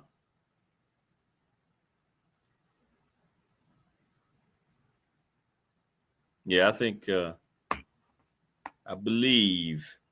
do believe that Brian is probably slept it. Brian's been dealing with a lot. He lost his dad, and so hope he can jump on anytime he wants. It's fine. David Smith's still gone. I forgot. I was going to send an invite to David, but I forgot he was out this week. He works. He works. Right? He works. That's awesome, man. I just realized that 32,000 interactions. Wow. That's crazy. We just need people to subscribe. Please subscribe, like, and share the channel. Carrie says she predicted Indiana was going to beat OSU, and they did. Yep, you did. I did too, actually. Yeah, the Bears, Caleb Williams, had to be Caleb Williams with that throw at the end of that game. NFC's wide open. The Eagles don't look very good to me. The Rams, I thought, were the best team. Then they laid an egg in Carolina. I don't know who the best team is in that league. Seattle? Seattle might be the best team in the NFC. Green Bay's playing well again.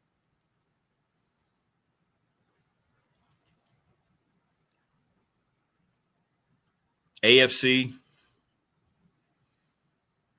I mean, Denver and New England have the two best records in the league, but I don't feel like either one of them are going to the Super Bowl. Yeah. Doesn't feel that way to me. Especially my own team, being a Broncos fan. They don't have enough offense. Yeah, Jalen Hurts was terrible last night. That team they're not behind him. You can just see the lack of interaction. 4 more interceptions. Wouldn't ACC have been better off, Morris says, to have taken Eastern Seaboard teams like JMU Liberty down south like Tulane? They should have taken West Virginia a long time ago. Browns are about to make a run after the loss to the Titans. Yeah, West Virginia should have been part of the ACC a long time ago. Because I'm telling you one thing, the utter idiocy of having Cal and Stanford in this league continues to unveil itself. It makes zero sense why those two schools are in the ACC. There's no validation for having Cal and Stanford in the ACC, right? Right? None.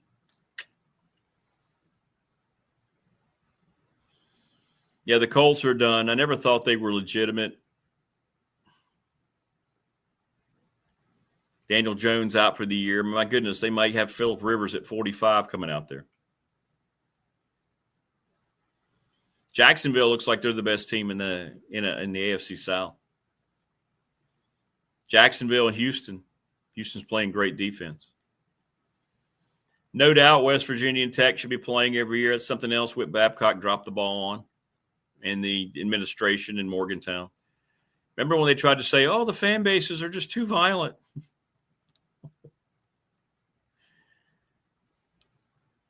How good would that be for business every year to have that game on, right? Like West Virginia and Pitt still play the backyard brawl. A lot of people say West Virginia had to choose one and they chose Pitt. Maybe that's true. I don't know. And I get it. For West Virginia fan, the Pitt game means a lot more than the West Virginia game.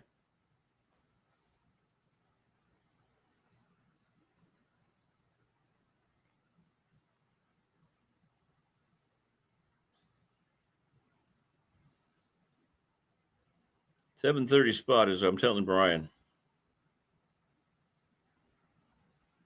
Jump on. If you want to jump on. Okay. It's exactly what I thought. The alarm did not go off for Brian.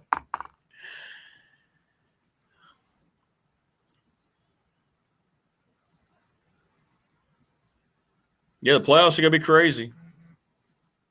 Going to be absolutely crazy. No doubt. Wayne says we can't play West Virginia. ODU is our rival now. Want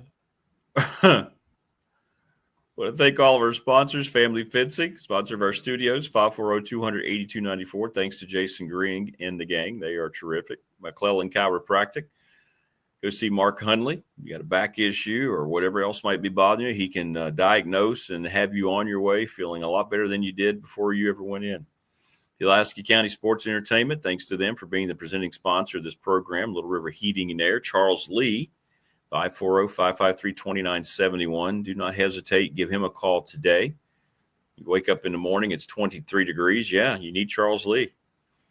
The attorney, Ryan Price, 701 West Main Street in Radford, Trust and Estate Planning, our BDST fan question of the week. And right now, 56 of you have responded, 30 to 26 anti the Brent Pry hiring. National Bank, member FDIC, the exclusive banking partner of the program. Thank you so much to Larry Ramsey and everybody. Travis Williams, sponsor of our text line, Professional Door Incorporated, right across from New River Community College in Dublin. Residential commercial garage doors, family owned and operated for 38 years. They are the absolute best. The Ready Set Fund, reach out. Oops, that's the wrong one. The Ready Set Fund, reach out to David Christ's brother, Bob Christ. Great guy. BobChrist11@gmail.com. They have text messages ready for you if you want to be part and win some money. Thanks to Lawson's Mobile Home Supply, place to go for manufactured home parts such as windows, plumbing, and supplies, located at 300 North Franklin Street in Christiansburg. Thanks to all the folks at Harvey's GM. They are the best. Get your new vehicle or used vehicle. Thanks to Brandon at Top Shelf Apparel for our T-shirts. If you want a T-shirt, hit me up, DM me, Rick Watson or the show, or hit me up on the text line. Whatever might work. That would be great. Also, we want to thank all the folks at the NRV Super Bowl. And we want to congratulate once again Sarah Williams. She bowled 288, 271. Super Bowl's done a lot of work, and they're going to open up nightlife, NRV Nightlife, December the 12th. It's going to start from 11 p.m. to 1 a.m. So give them a call, find out about that, Amanda or Terry, 540-382-5525. And thanks to all the folks at the Montgomery County Chamber of Commerce, Steve, and doing some great work over there with all the businesses and so forth. And thanks for making us an honor.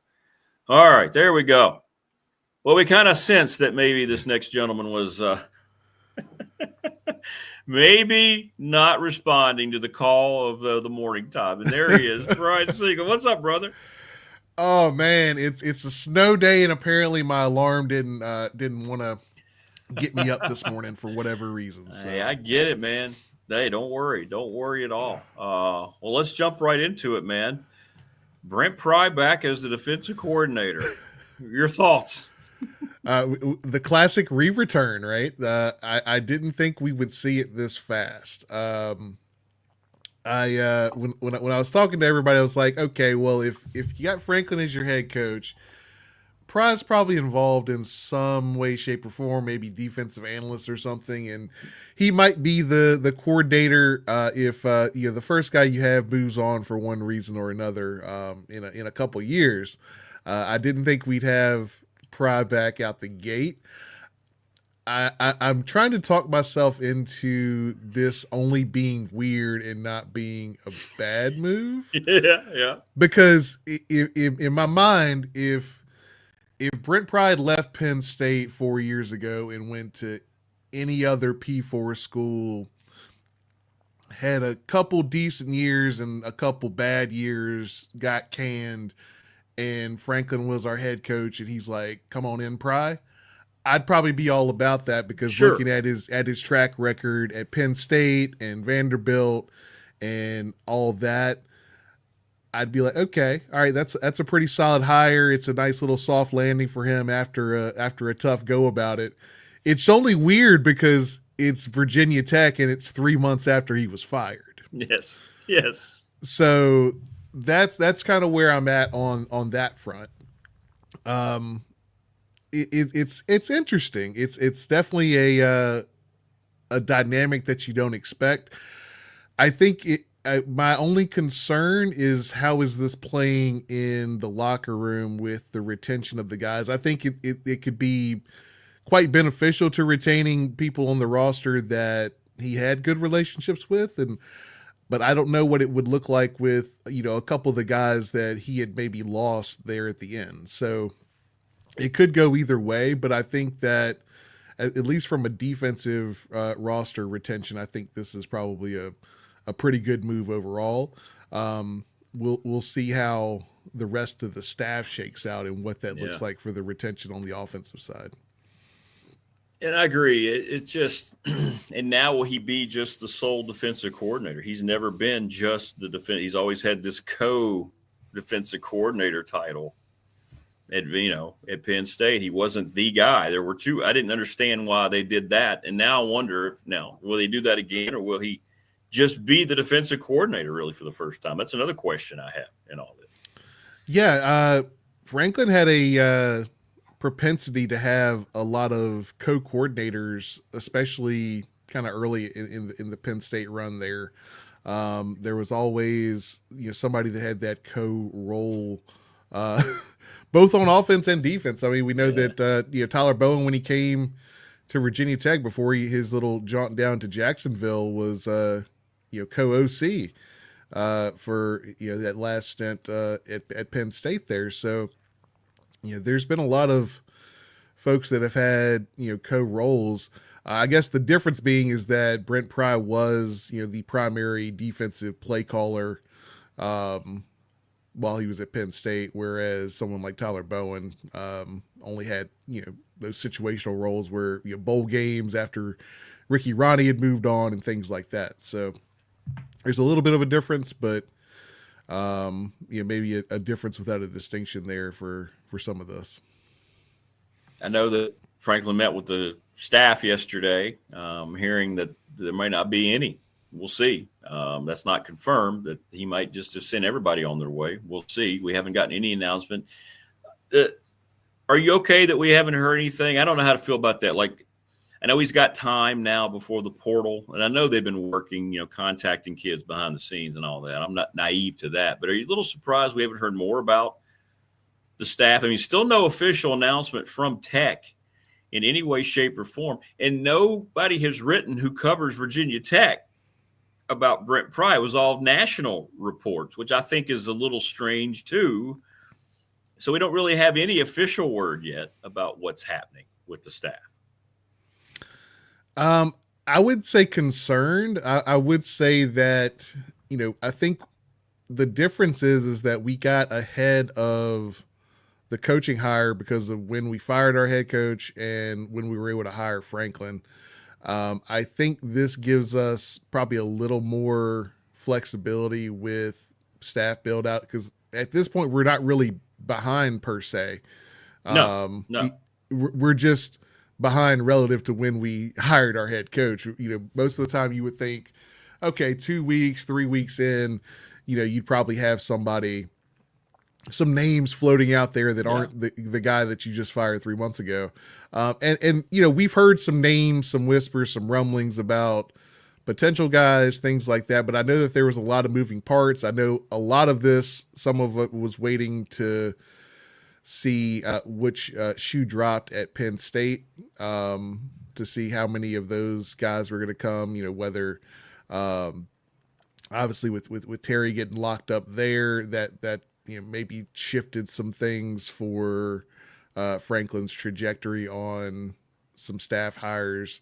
So it could be something like that, where now we're kind of working on a pivot from that, and with a couple other folks that he had kind of circled. I'm interested to see offensively where we go with this, and what that looks like. We've heard some names get thrown out there, Howell in particular. We've heard some rumblings about, Dan Connor on the defensive side of the ball. So there are names getting thrown out there, as far as guys that could be coming over from the Penn State staff. But what their roles are going to be, and whether that's going to be, any sort of coordinator or co-coordinator type situation, we still need to let that kind of shake out at this point, because it's all speculative.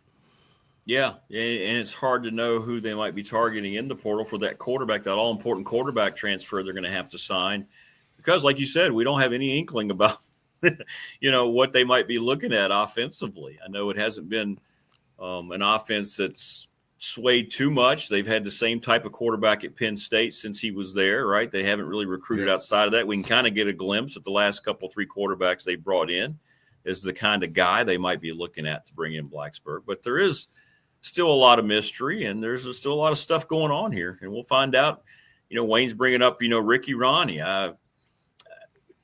It comes down to personal choice, just like with Bob Chesney going all the way out to UCLA, which seems like a hopeless job.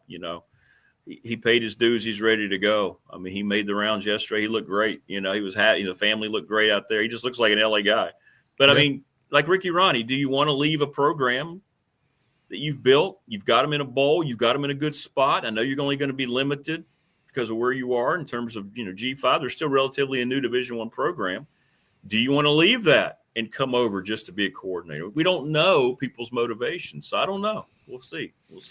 And is he getting ODU to a point now where he feels like he can parlay that into a P4 head coaching job in a year or two versus going back to a P4 coordinator and then trying to make that jump again later? Right.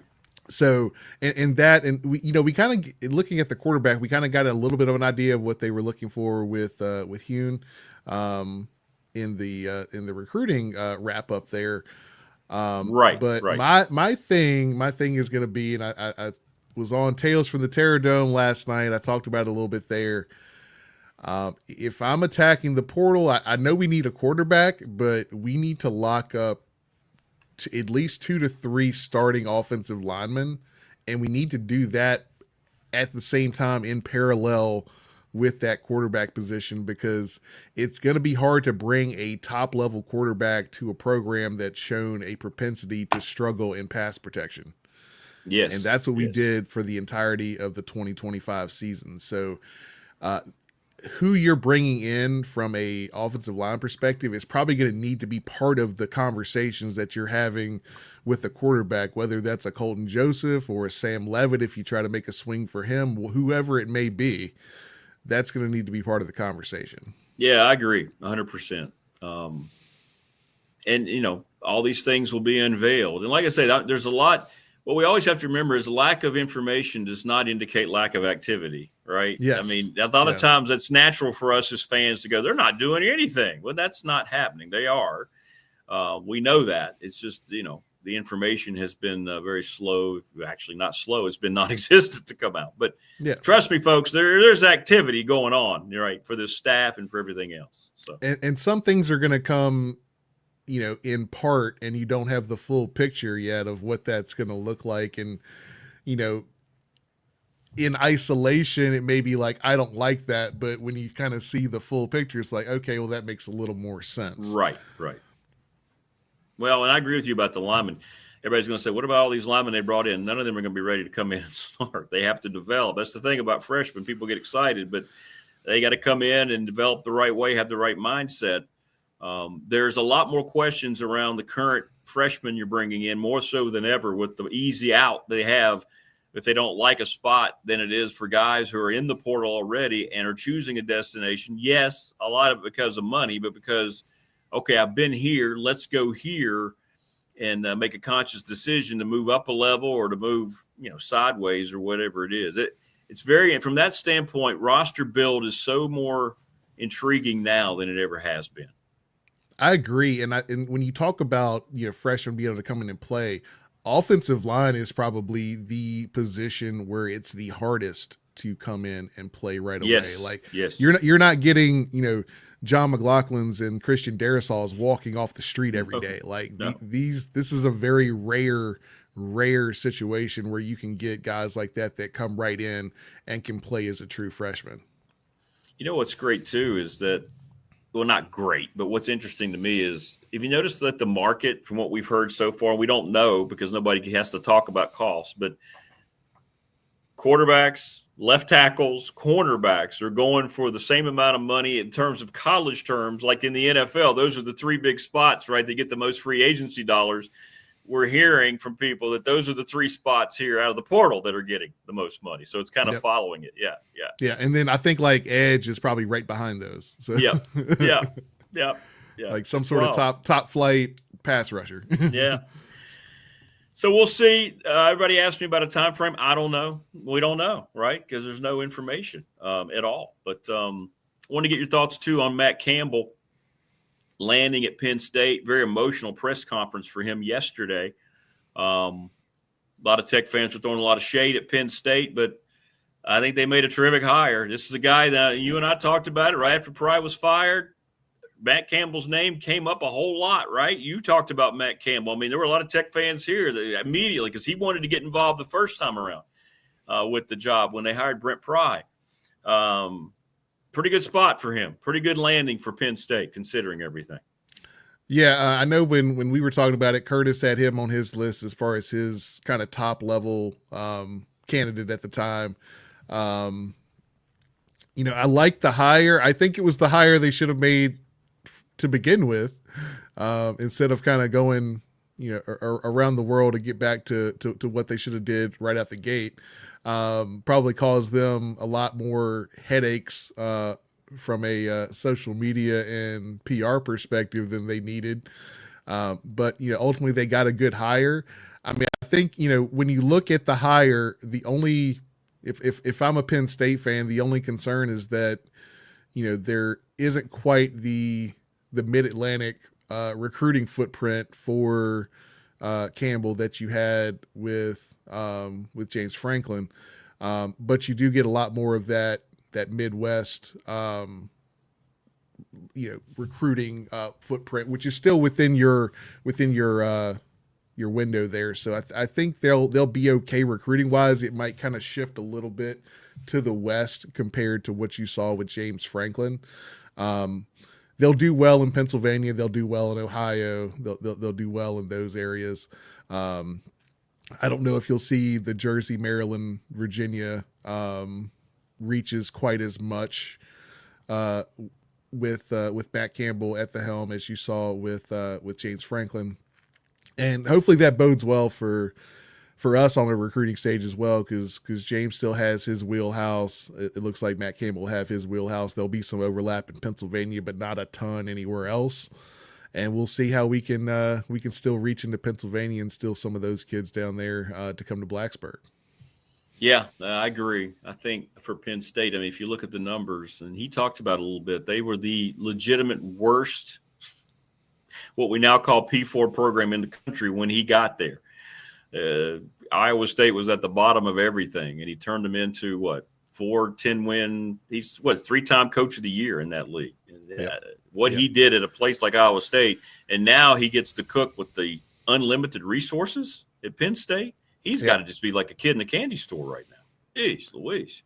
Yeah, he's done a really good job. When you look at the Big Ten, I think the thing with Campbell, and if they can even, if they can consistently continue to put out top 30, top 25 classes with Matt Campbell recruiting, they're going to play above that recruiting level, that talent level every single year, because that's what he's done at Iowa State.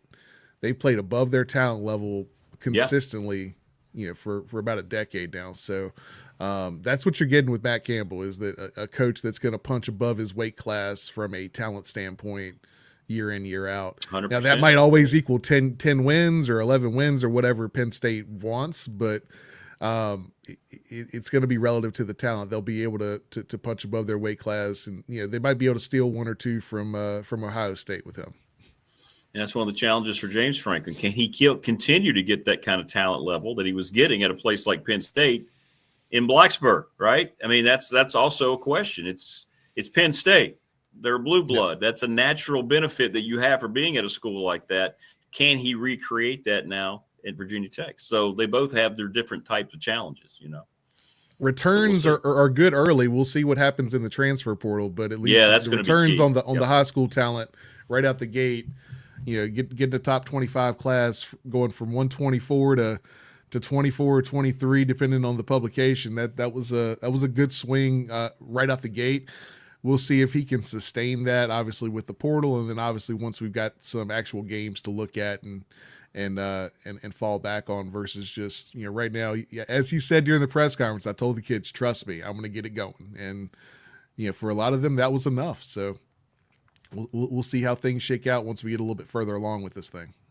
And going forward, though, he'll have to create all these relationships at Tech. It was fairly simple for him to go flip guys that didn't have their money any longer at Penn State to follow him to Blacksburg. He won't have that innate advantage either, right? So that's something else. I think fans are thinking that's going to be the case every year, but Franklin had a huge advantage with those particular kids because they were all Penn State commits. Not all, but most of them were guys that he had already, gotten to know and so forth. And so see. And Penn State didn't have a coach to correct. Nobody, right? No challenge. Yeah, again, there's nobody here to try to keep me here, right? Now there were, obviously some of those kids have relationships with other schools, so there was still challenges out there, but there wasn't one where they had already committed to a guy and a place, and all of a sudden that money's gone. It's like, okay, well, if you can give me anywhere in that same ballpark, exactly, I trust you. Let's do this thing.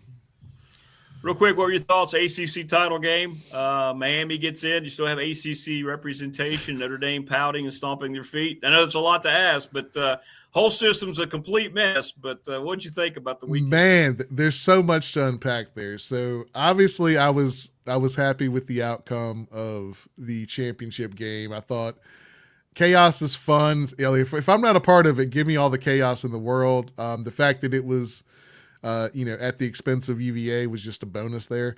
When you flip that and you look at just the college football playoff, I felt bad initially for Notre Dame. I felt bad initially because when I was looking at it, if you had 2 spots for 3 teams, it looked like the 2 spots for 3 teams were Miami, Notre Dame, Alabama. I was putting in Miami and Notre Dame. If it was me, if I was on the committee, I had the final say. That's who I was putting in. I don't think you can get blown out in the SEC championship game and get dog whipped week 1 by an awful FSU team and that not matter. But right. We saw the calculus that the committee was doing. It felt like as we wrapped up there, it's like we're gonna give you a little bit of a treat here, Notre Dame. We're gonna keep bumping you up, put you ahead of Miami, make it look all good, and then we're gonna pull the carpet out from under you. Meanwhile, they keep Alabama a little bit lower than you expect, and all of a sudden bump them up a lot after a tight win in the Iron Bowl, and we're like, why are you moving them? Why are you shifting them up that? They almost lost that game. So shady. And that Auburn team doesn't have a head coach, and is flirting with 500 here. What are we doing? And ultimately that's what happened. It was like, okay, well, regardless of what happened in the SEC championship game, now Alabama's in, and Notre Dame was the casualty there. It looks like that head-to-head came into play, which it should. But when you look at the overall resume, Notre Dame lost 2 games by a combined 4 points against 2 other playoff teams. That ultimately is what it came down to. Meanwhile, again, Alabama got blown out by an awful FSU team. So when I make that comparison, I'm like, well, Notre Dame should be in. But now the reaction by Notre Dame has kind of soured me on this whole thing because I know. It's definitely, take my ball and go home energy, just because things didn't go your way.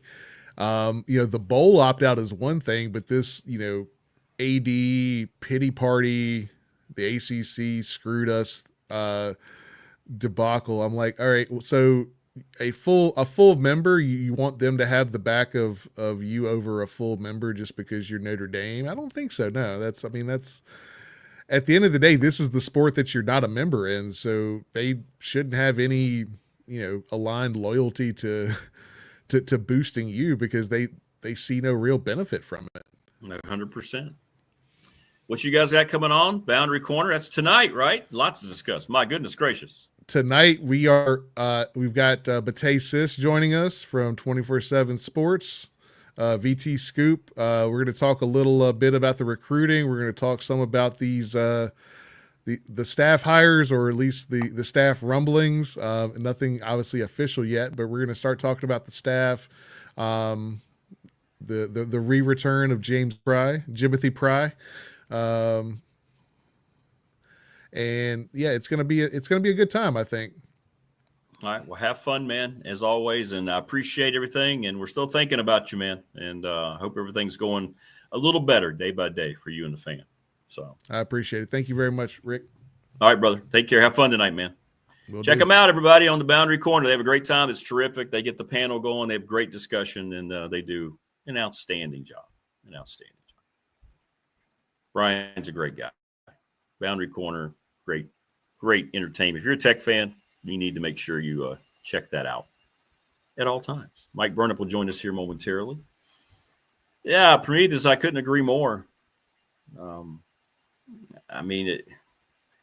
They are the only team that could make it in with 3 losses. And I agree, too, what Brian said, right?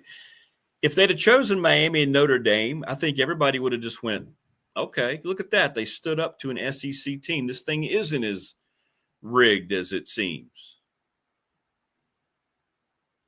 But they put Alabama in. They campaigned shamelessly for them all weekend. All week.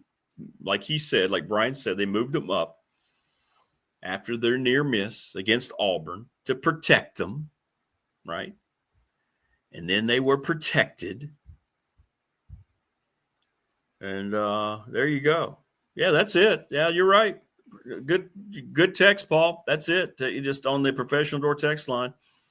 Alabama gets more viewers per game than anybody else in the country. 8.5 million this past year. Why do you think they got in? Notre Dame did not show up, surprisingly, in the top 10. Miami is number 9. So you added 2 of the top 10 teams into your playoff. As a matter of fact, Alabama, Georgia, Ohio State, Oklahoma, Miami, you have 5 of the top 10 draws in the playoff. So that has a lot to do with it. There's no question. And if they say they don't, they're just lying out of their ass like they usually do at ESPN. I mean, you can try to cover for them all you want to. I don't think most people do nowadays, but it is what it is. But here we are. Hit us up on the professional door text line. Good stuff coming in there, flying, and on our McClellan Chiropractic chat line. And thanks again, everybody, for sharing and liking. 37,000 reactions to the post yesterday. Wow. Crazy. All right, join us now on the program. There he is. He's been broadcasting Virginia Tech football for 43 years, and now he gets to focus on basketball solely. Travel woes are done for Mike Burnop. What's up, brother? Yeah, I think I spent one night in my bed in about 10, 11 days. Man, we were on the run. Bahamas, then straight to South Carolina. I mean, good gracious. It was a crazy time. It was a good win for them the other night against George Mason. That was a pretty good team. They were 9-0, undefeated. That was a good win. That's a good win. People keep an eye on Mason. That's going to be a 20-plus win team this year. And Coach Skin does a great job. Yeah. And Tech's settling in. They still don't have Lawal. You know how long that might last. And people got to realize early in the year when you lose a guy like that, man, that's one heck of adjustment. And Tech's been competitive in every game without him. So, a couple of those in the Bahamas got away for them, like VCU. They got behind early and had a hard time catching up. But that's another good team. VCU is really good. And I think Phil Martelli is going to do a nice job up there. And, but Mason, they were undefeated and had a good net ranking, better than the Hokies. And so that was a good win, and they're learning how to play without Toby a little bit, and they stayed out of foul trouble. And Jaden Shute, man, he was remarkable, just draining 3 after 3. I had 6 of them in the game.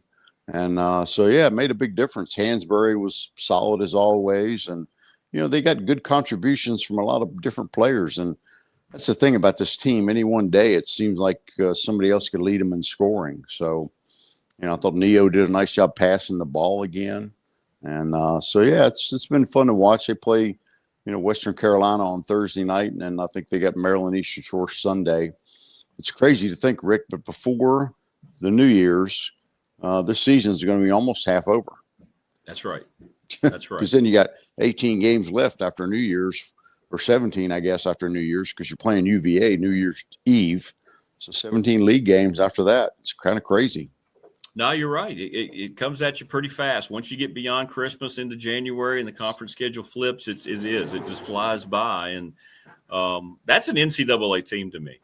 I really believe that. I think they're definitely an NCAA team, Virginia Tech. Just looking at them, I know they have to win games and they have to get there, but they've got all the things they need, especially when they get Lawal back, in my opinion. Yeah, I think so. And I mean, you got to stay healthy, obviously, and you got to be a little lucky because these road games in the ACC are not going to be easy. And gosh, you look how well some of those teams are playing now, especially Duke and some of them. Louisville seem like they got back on track a little bit. So yeah, it'll be difficult, but yeah, I think they're on the right path, and they got a whole lot more pieces to the puzzle than they had last year. Mike Burnop joining us on the program. Again, thanks to Louise Baker, the Louise Baker team, Long and Foster Realtors, for Mike's appearance here, nrbhomes.com. Well, still some news. We don't get a lot of news what's going on with Tech football, but we've got some big news potentially. It hasn't been an official announcement, but it looks like Brent Pry is going to return as the defensive coordinator. What are some of your thoughts about that? We know how close James Franklin and Brent Pry are. Yeah, they are. And I don't think James Franklin would have taken this job had it not been without Brent Pry's knowledge of the situation and all the stuff that he knows. I mean, Brent knows the whole landscape about Virginia Tech football, right? I mean, he was here for 4 years. He was here as a GA. He knows the culture of this program. He knows the donors. He knows the people in the closet you got to stay away from. You know, I mean, he knows everything about everything. And so I think he's been a great resource for James Franklin. And those guys won a lot of games together at Vanderbilt and up at obviously at Penn State. So I think it's a win-win. I know a lot of people are thinking, well, what's that about? The guy got fired and now he's coming back.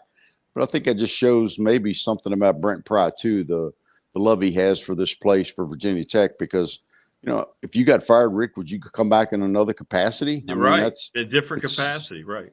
Yeah. So it's just, I think it says a lot about Brent. And but I think he'll be a great asset to him, knowing what he knows, his knowledge of everything Virginia Tech. And I think he can take a lot of the pressure off James Franklin.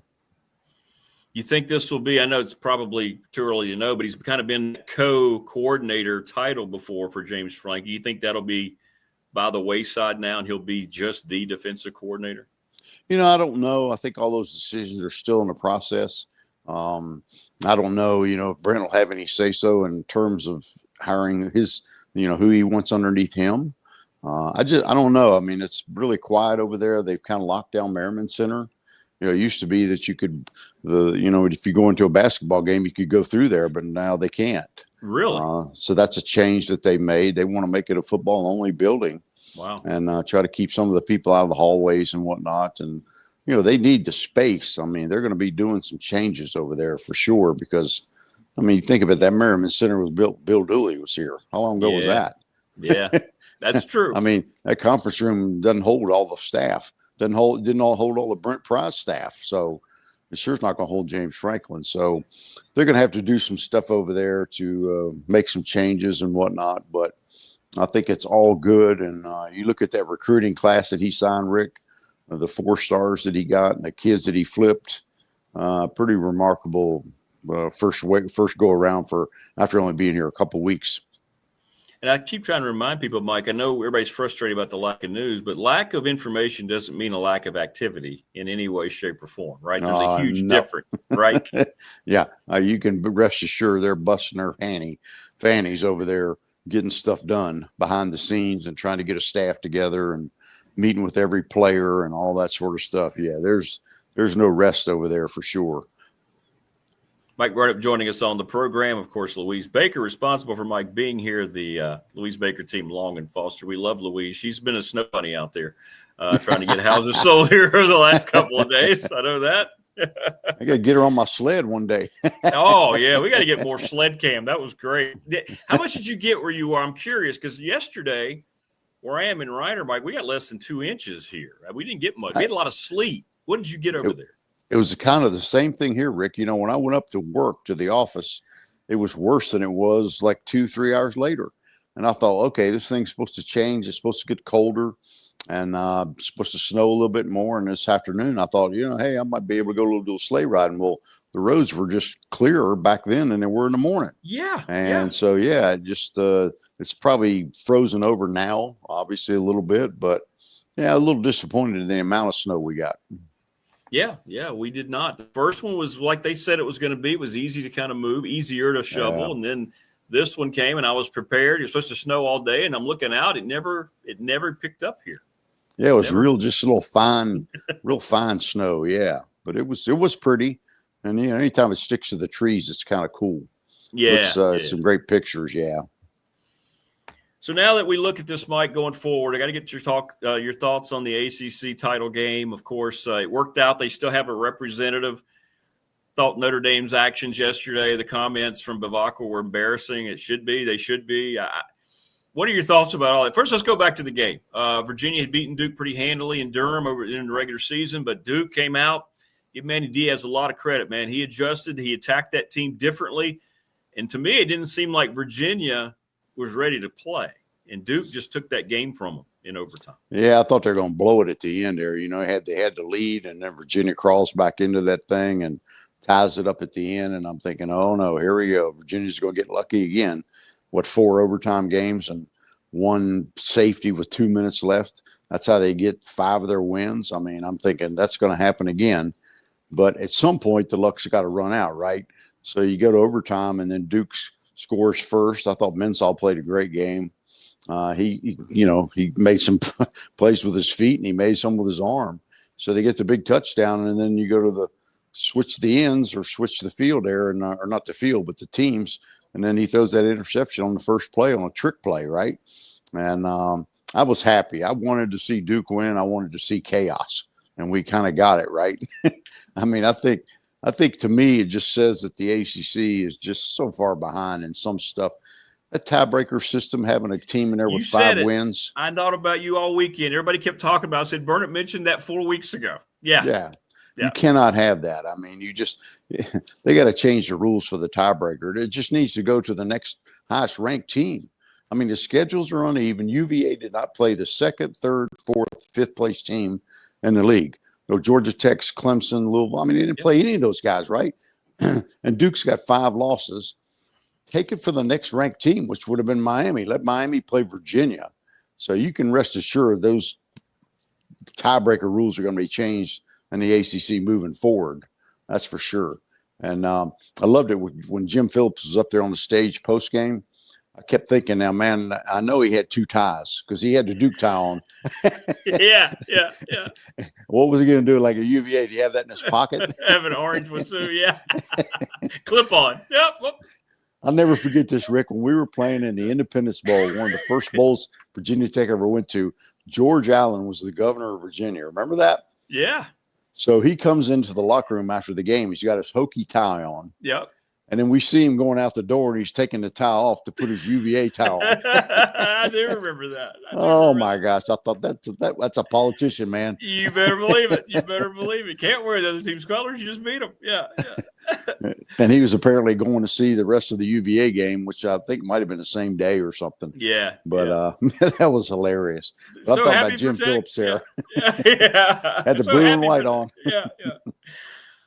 And well, one thing we know, the system's going to change again. It's ridiculous. What we have in postseason college football is just the bowl system is destroyed. The playoff, nothing seems to be working other than the money that ESPN and the networks are making. That's the only thing that's consistent. Yeah.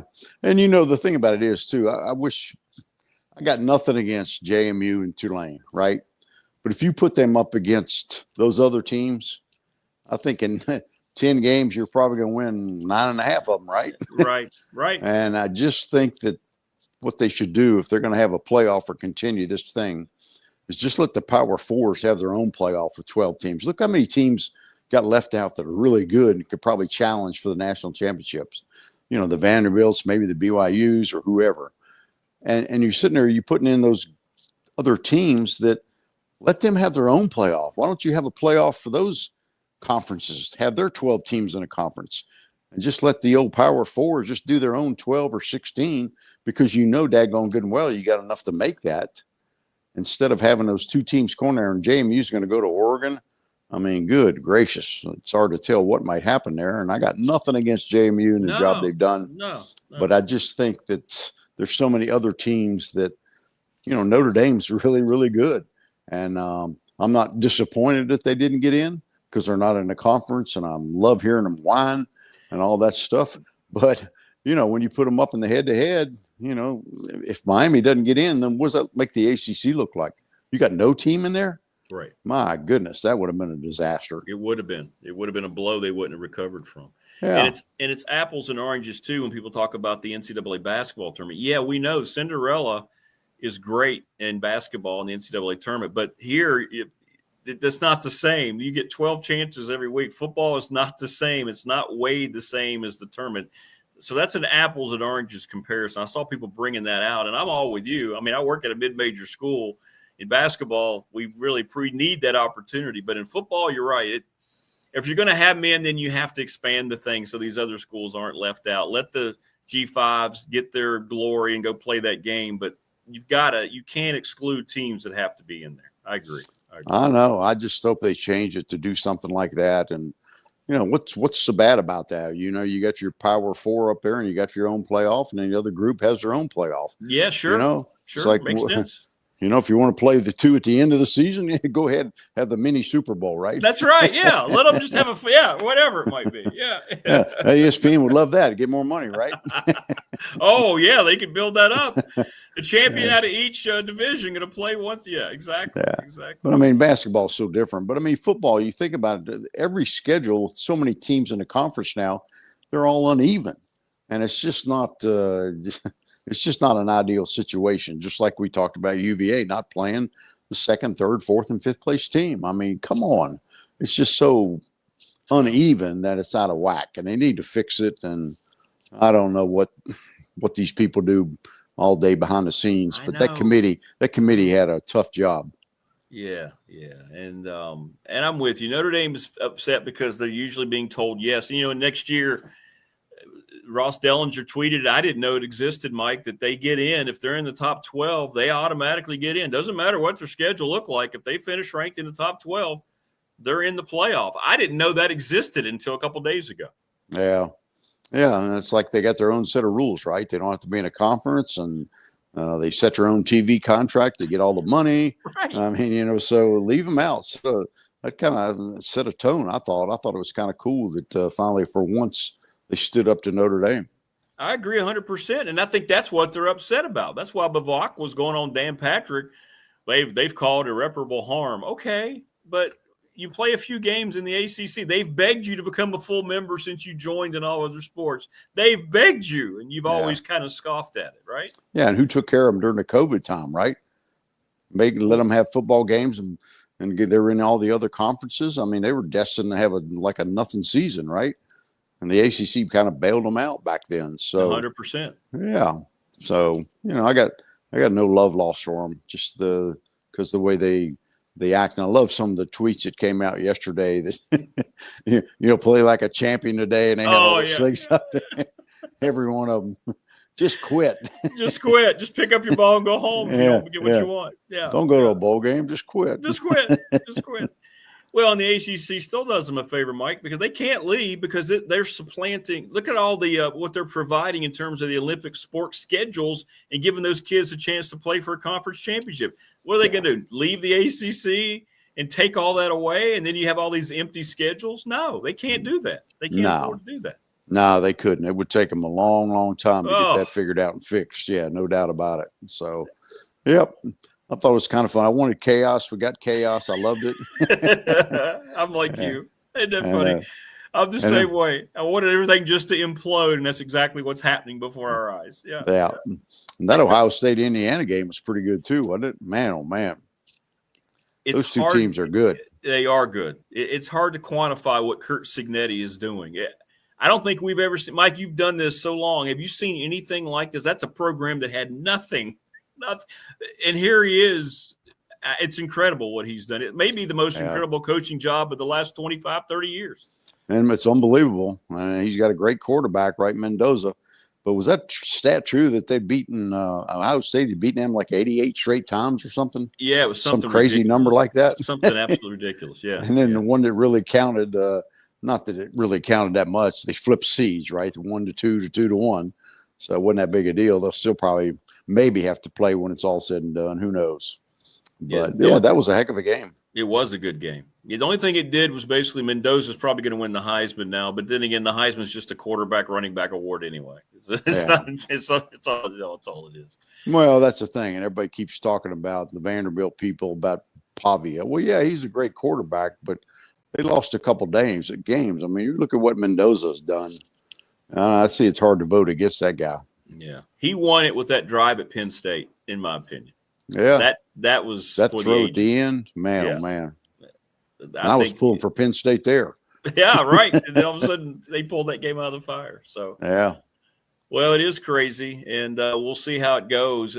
When you see all this going on, for me, right now I'm having a difficult time getting excited about the postseason. I'm sure that'll come. All these teams opting out of bowl games. Do you think that the bowl part of this, take the playoff out, Mike, is in some serious danger now?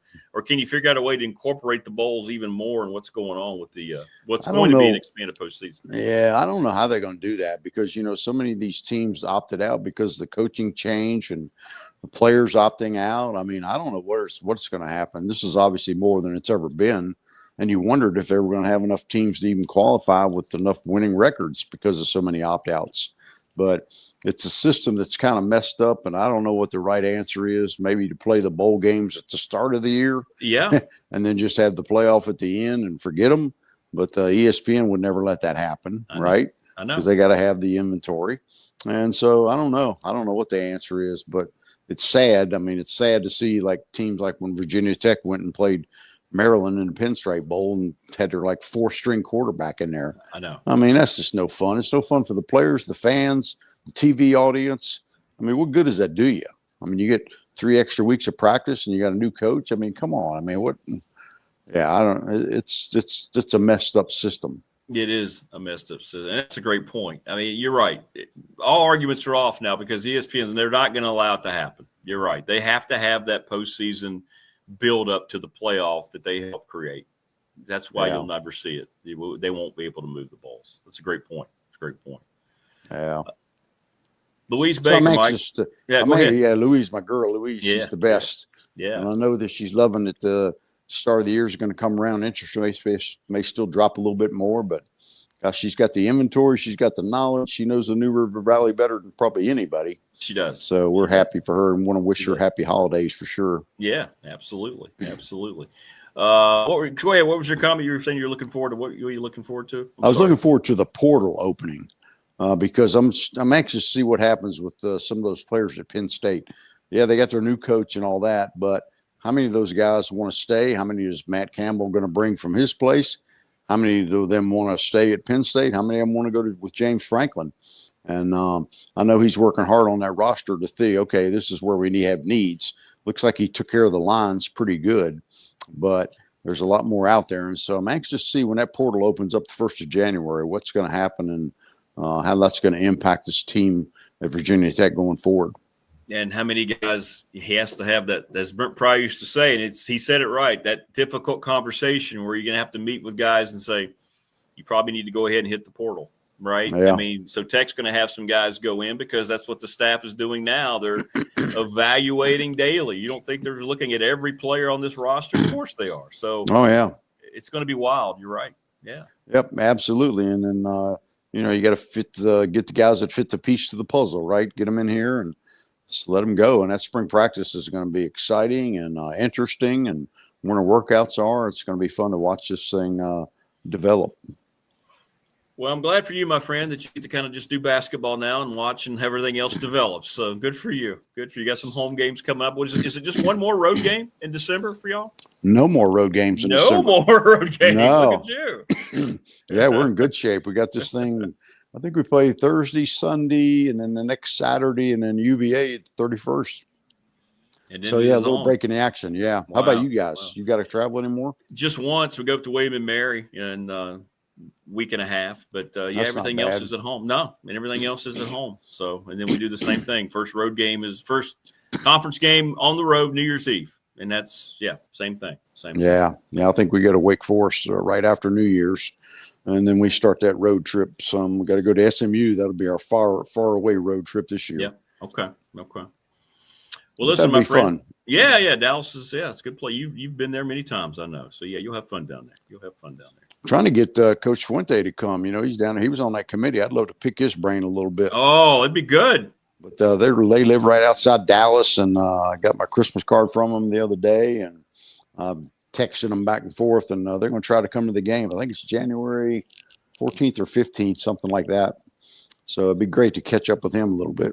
Yeah, we can get some good insight there. That'll be good. Yeah. It'll be good. All right, my friend. Well, listen, enjoy your week and a little bit of rest there, and at least in terms of your basketball and football travel. So yeah, be fun. Got a couple parties to go to. Looking forward to that. And, good. Yeah, eat, drink, and be merry, my man. You do that well, my friend. And try to stay warm. Try to stay warm. All right, brother. Take care of yourself. Stay safe. Hi, Rick. Sounds good. All right, great stuff from Mike Burnop. Party time. And again, thanks to Louise Baker, the Louise Baker team. Long and Foster Realtors, 540-320-0382. Good stuff there from Mike. And what do you think? You don't say that name, Joseph Fuente. I might get trauma. It's good. Mike still has a good relationship with it. I forgot he was on the whole committee thing. Oregon average snowfall is 375 inches. Is it really? Wow. Annually? JMU plays Oregon and Eugene. Will Karma make the scene? 375. Whoa. That's incredible. I believe it. Every time you see a game there, it's snowing. Interesting that they've closed off Merriman. Oh, yeah, that's interesting that you can't walk through there now. Wow. That is very interesting. Very, very interesting. But yeah, as Mike confirmed, there's a whole lot going on there. A lot that, I'm sure Mike could add that, I'm not going to. I can still have Fuente quotes on audio. Yeah, if I can find them. I don't know where those are. The only one I really want is the ludicrous. What was it? Ludicrous crap. That's the one I would like to have. Yeah. But yeah, I could play that. I could play that. Absolutely. That was the best one because I still have the old Mike. Oh my! Oh no! Him. Oh no! That was out of nowhere. Yeah. Still got that guy. Oh yeah, the backside. Yeah. He was talking about blocking schemes. Something like coaching them come in on the front side, they were coming in on the backside or something like that. It was something of that nature.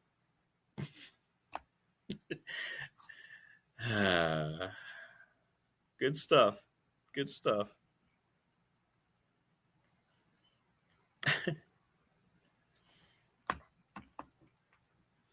stuff today. Wow, 375. Hey, I can't be wrong. It's a lot. Let me do it right now. Hey, Siri. What's the annual snowfall in the state of Oregon? I'm going to try it too. Here we go. Here's an answer from Trover.com and communityliteracy.org. Oregon receives between, wait a minute, this makes no sense, 15 to 40 inches of snow each year. The Cascade Range of Oregon, there you go. There's the 300 whatever. So it's a different part of Oregon. Okay. Either way, I think it's right. Either way. I will do, you know what? I'll do that today. I'll do a bowl challenge sign-up thing for us. I'll put it on the Facebook page, and I'll bring the link in here tomorrow. You go in and pick the bowls. Pick a winner. I'll talk to our sponsors and see if we can come up with some cool prize packs for everybody. How's that? Yeah. I know we can do some stuff with the bowling alley.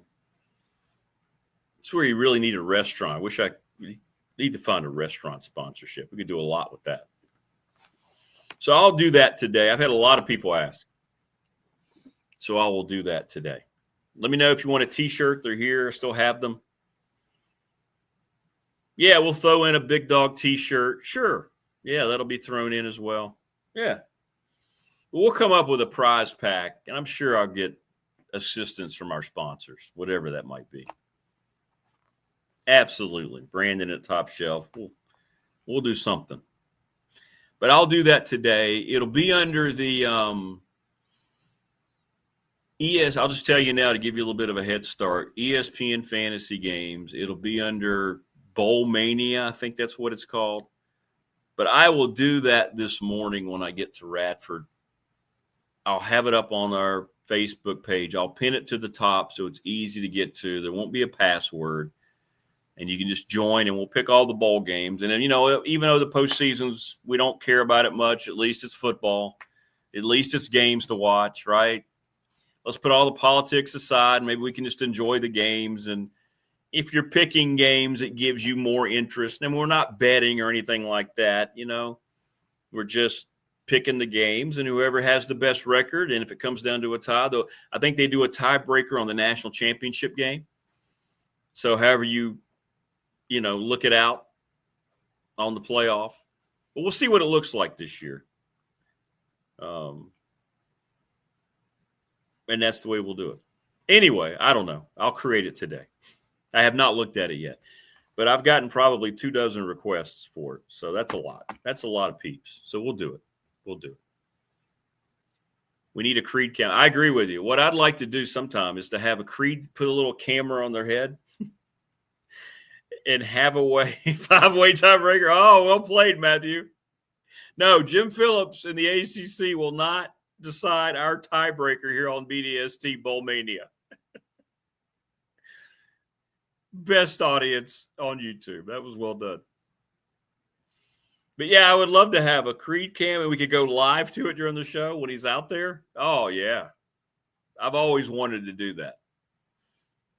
Like when that guy comes in and he's got blood all over his mane down here, where I know, at first you see it and you go, oh, no, he's hurt. And you realize, oh, wait a minute. He's licking it off his paws. He's been successful on the latest hunt. That was well played, Matthew. Yeah, that was funny. Good stuff. Good stuff. But I'll do that today. But we do want to thank NRV Super Bowl, Lawson's Mobile Home Supply, Harvey's GM, Brandon at Top Shelf, Montgomery County Chamber, Ready Set Fund, Professional Door Incorporated, National Bank member FDIC, Ryan Pry, the attorney, with our fan question of the week, Little River Heating and Air, here in Christiansburg, Pulaski County Sports and Entertainment, Louise Baker, Long and Foster, Mark Hunley, McClellan Chiropractic, and Family Fencing, all of our sponsors here on the program. But yeah, we'll do that today and get that up to you. Thanks for asking. Because I've been so down on the postseason, I wasn't going to do one. But if that's what the peeps want, that's what the peeps are going to get. And yeah, I'll be in there too. And I think all you're doing is picking bowl winners. I don't know if it has a section now for the playoff, like to pick. I don't know. I haven't done it. I didn't do it last year. So I don't know what they've done with the bowls and the playoffs. I'll look at it and see, but it'll be up. It'll have instructions, and you can just join starting today. Okay. And I'll probably just name it Big Dog Sports Talk. I don't know. We'll see. Probably Big Dog Sports Talk 2025 or something. But you'll see it. You'll see it. We'll leave Paul out of bowl picks.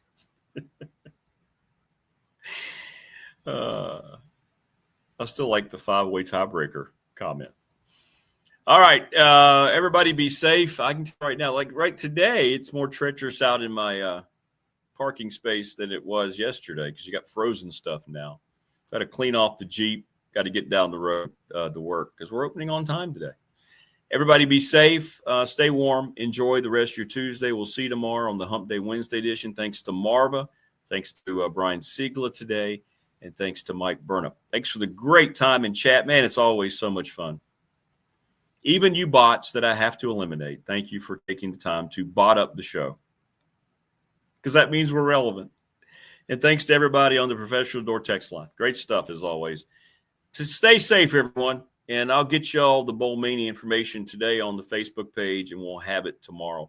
And we'll hopefully see you all again tomorrow here on the program in chat and elsewhere. Please remember, subscribe, like, and share. Let's get it on up to 1,000, everybody. Take care. We'll see you.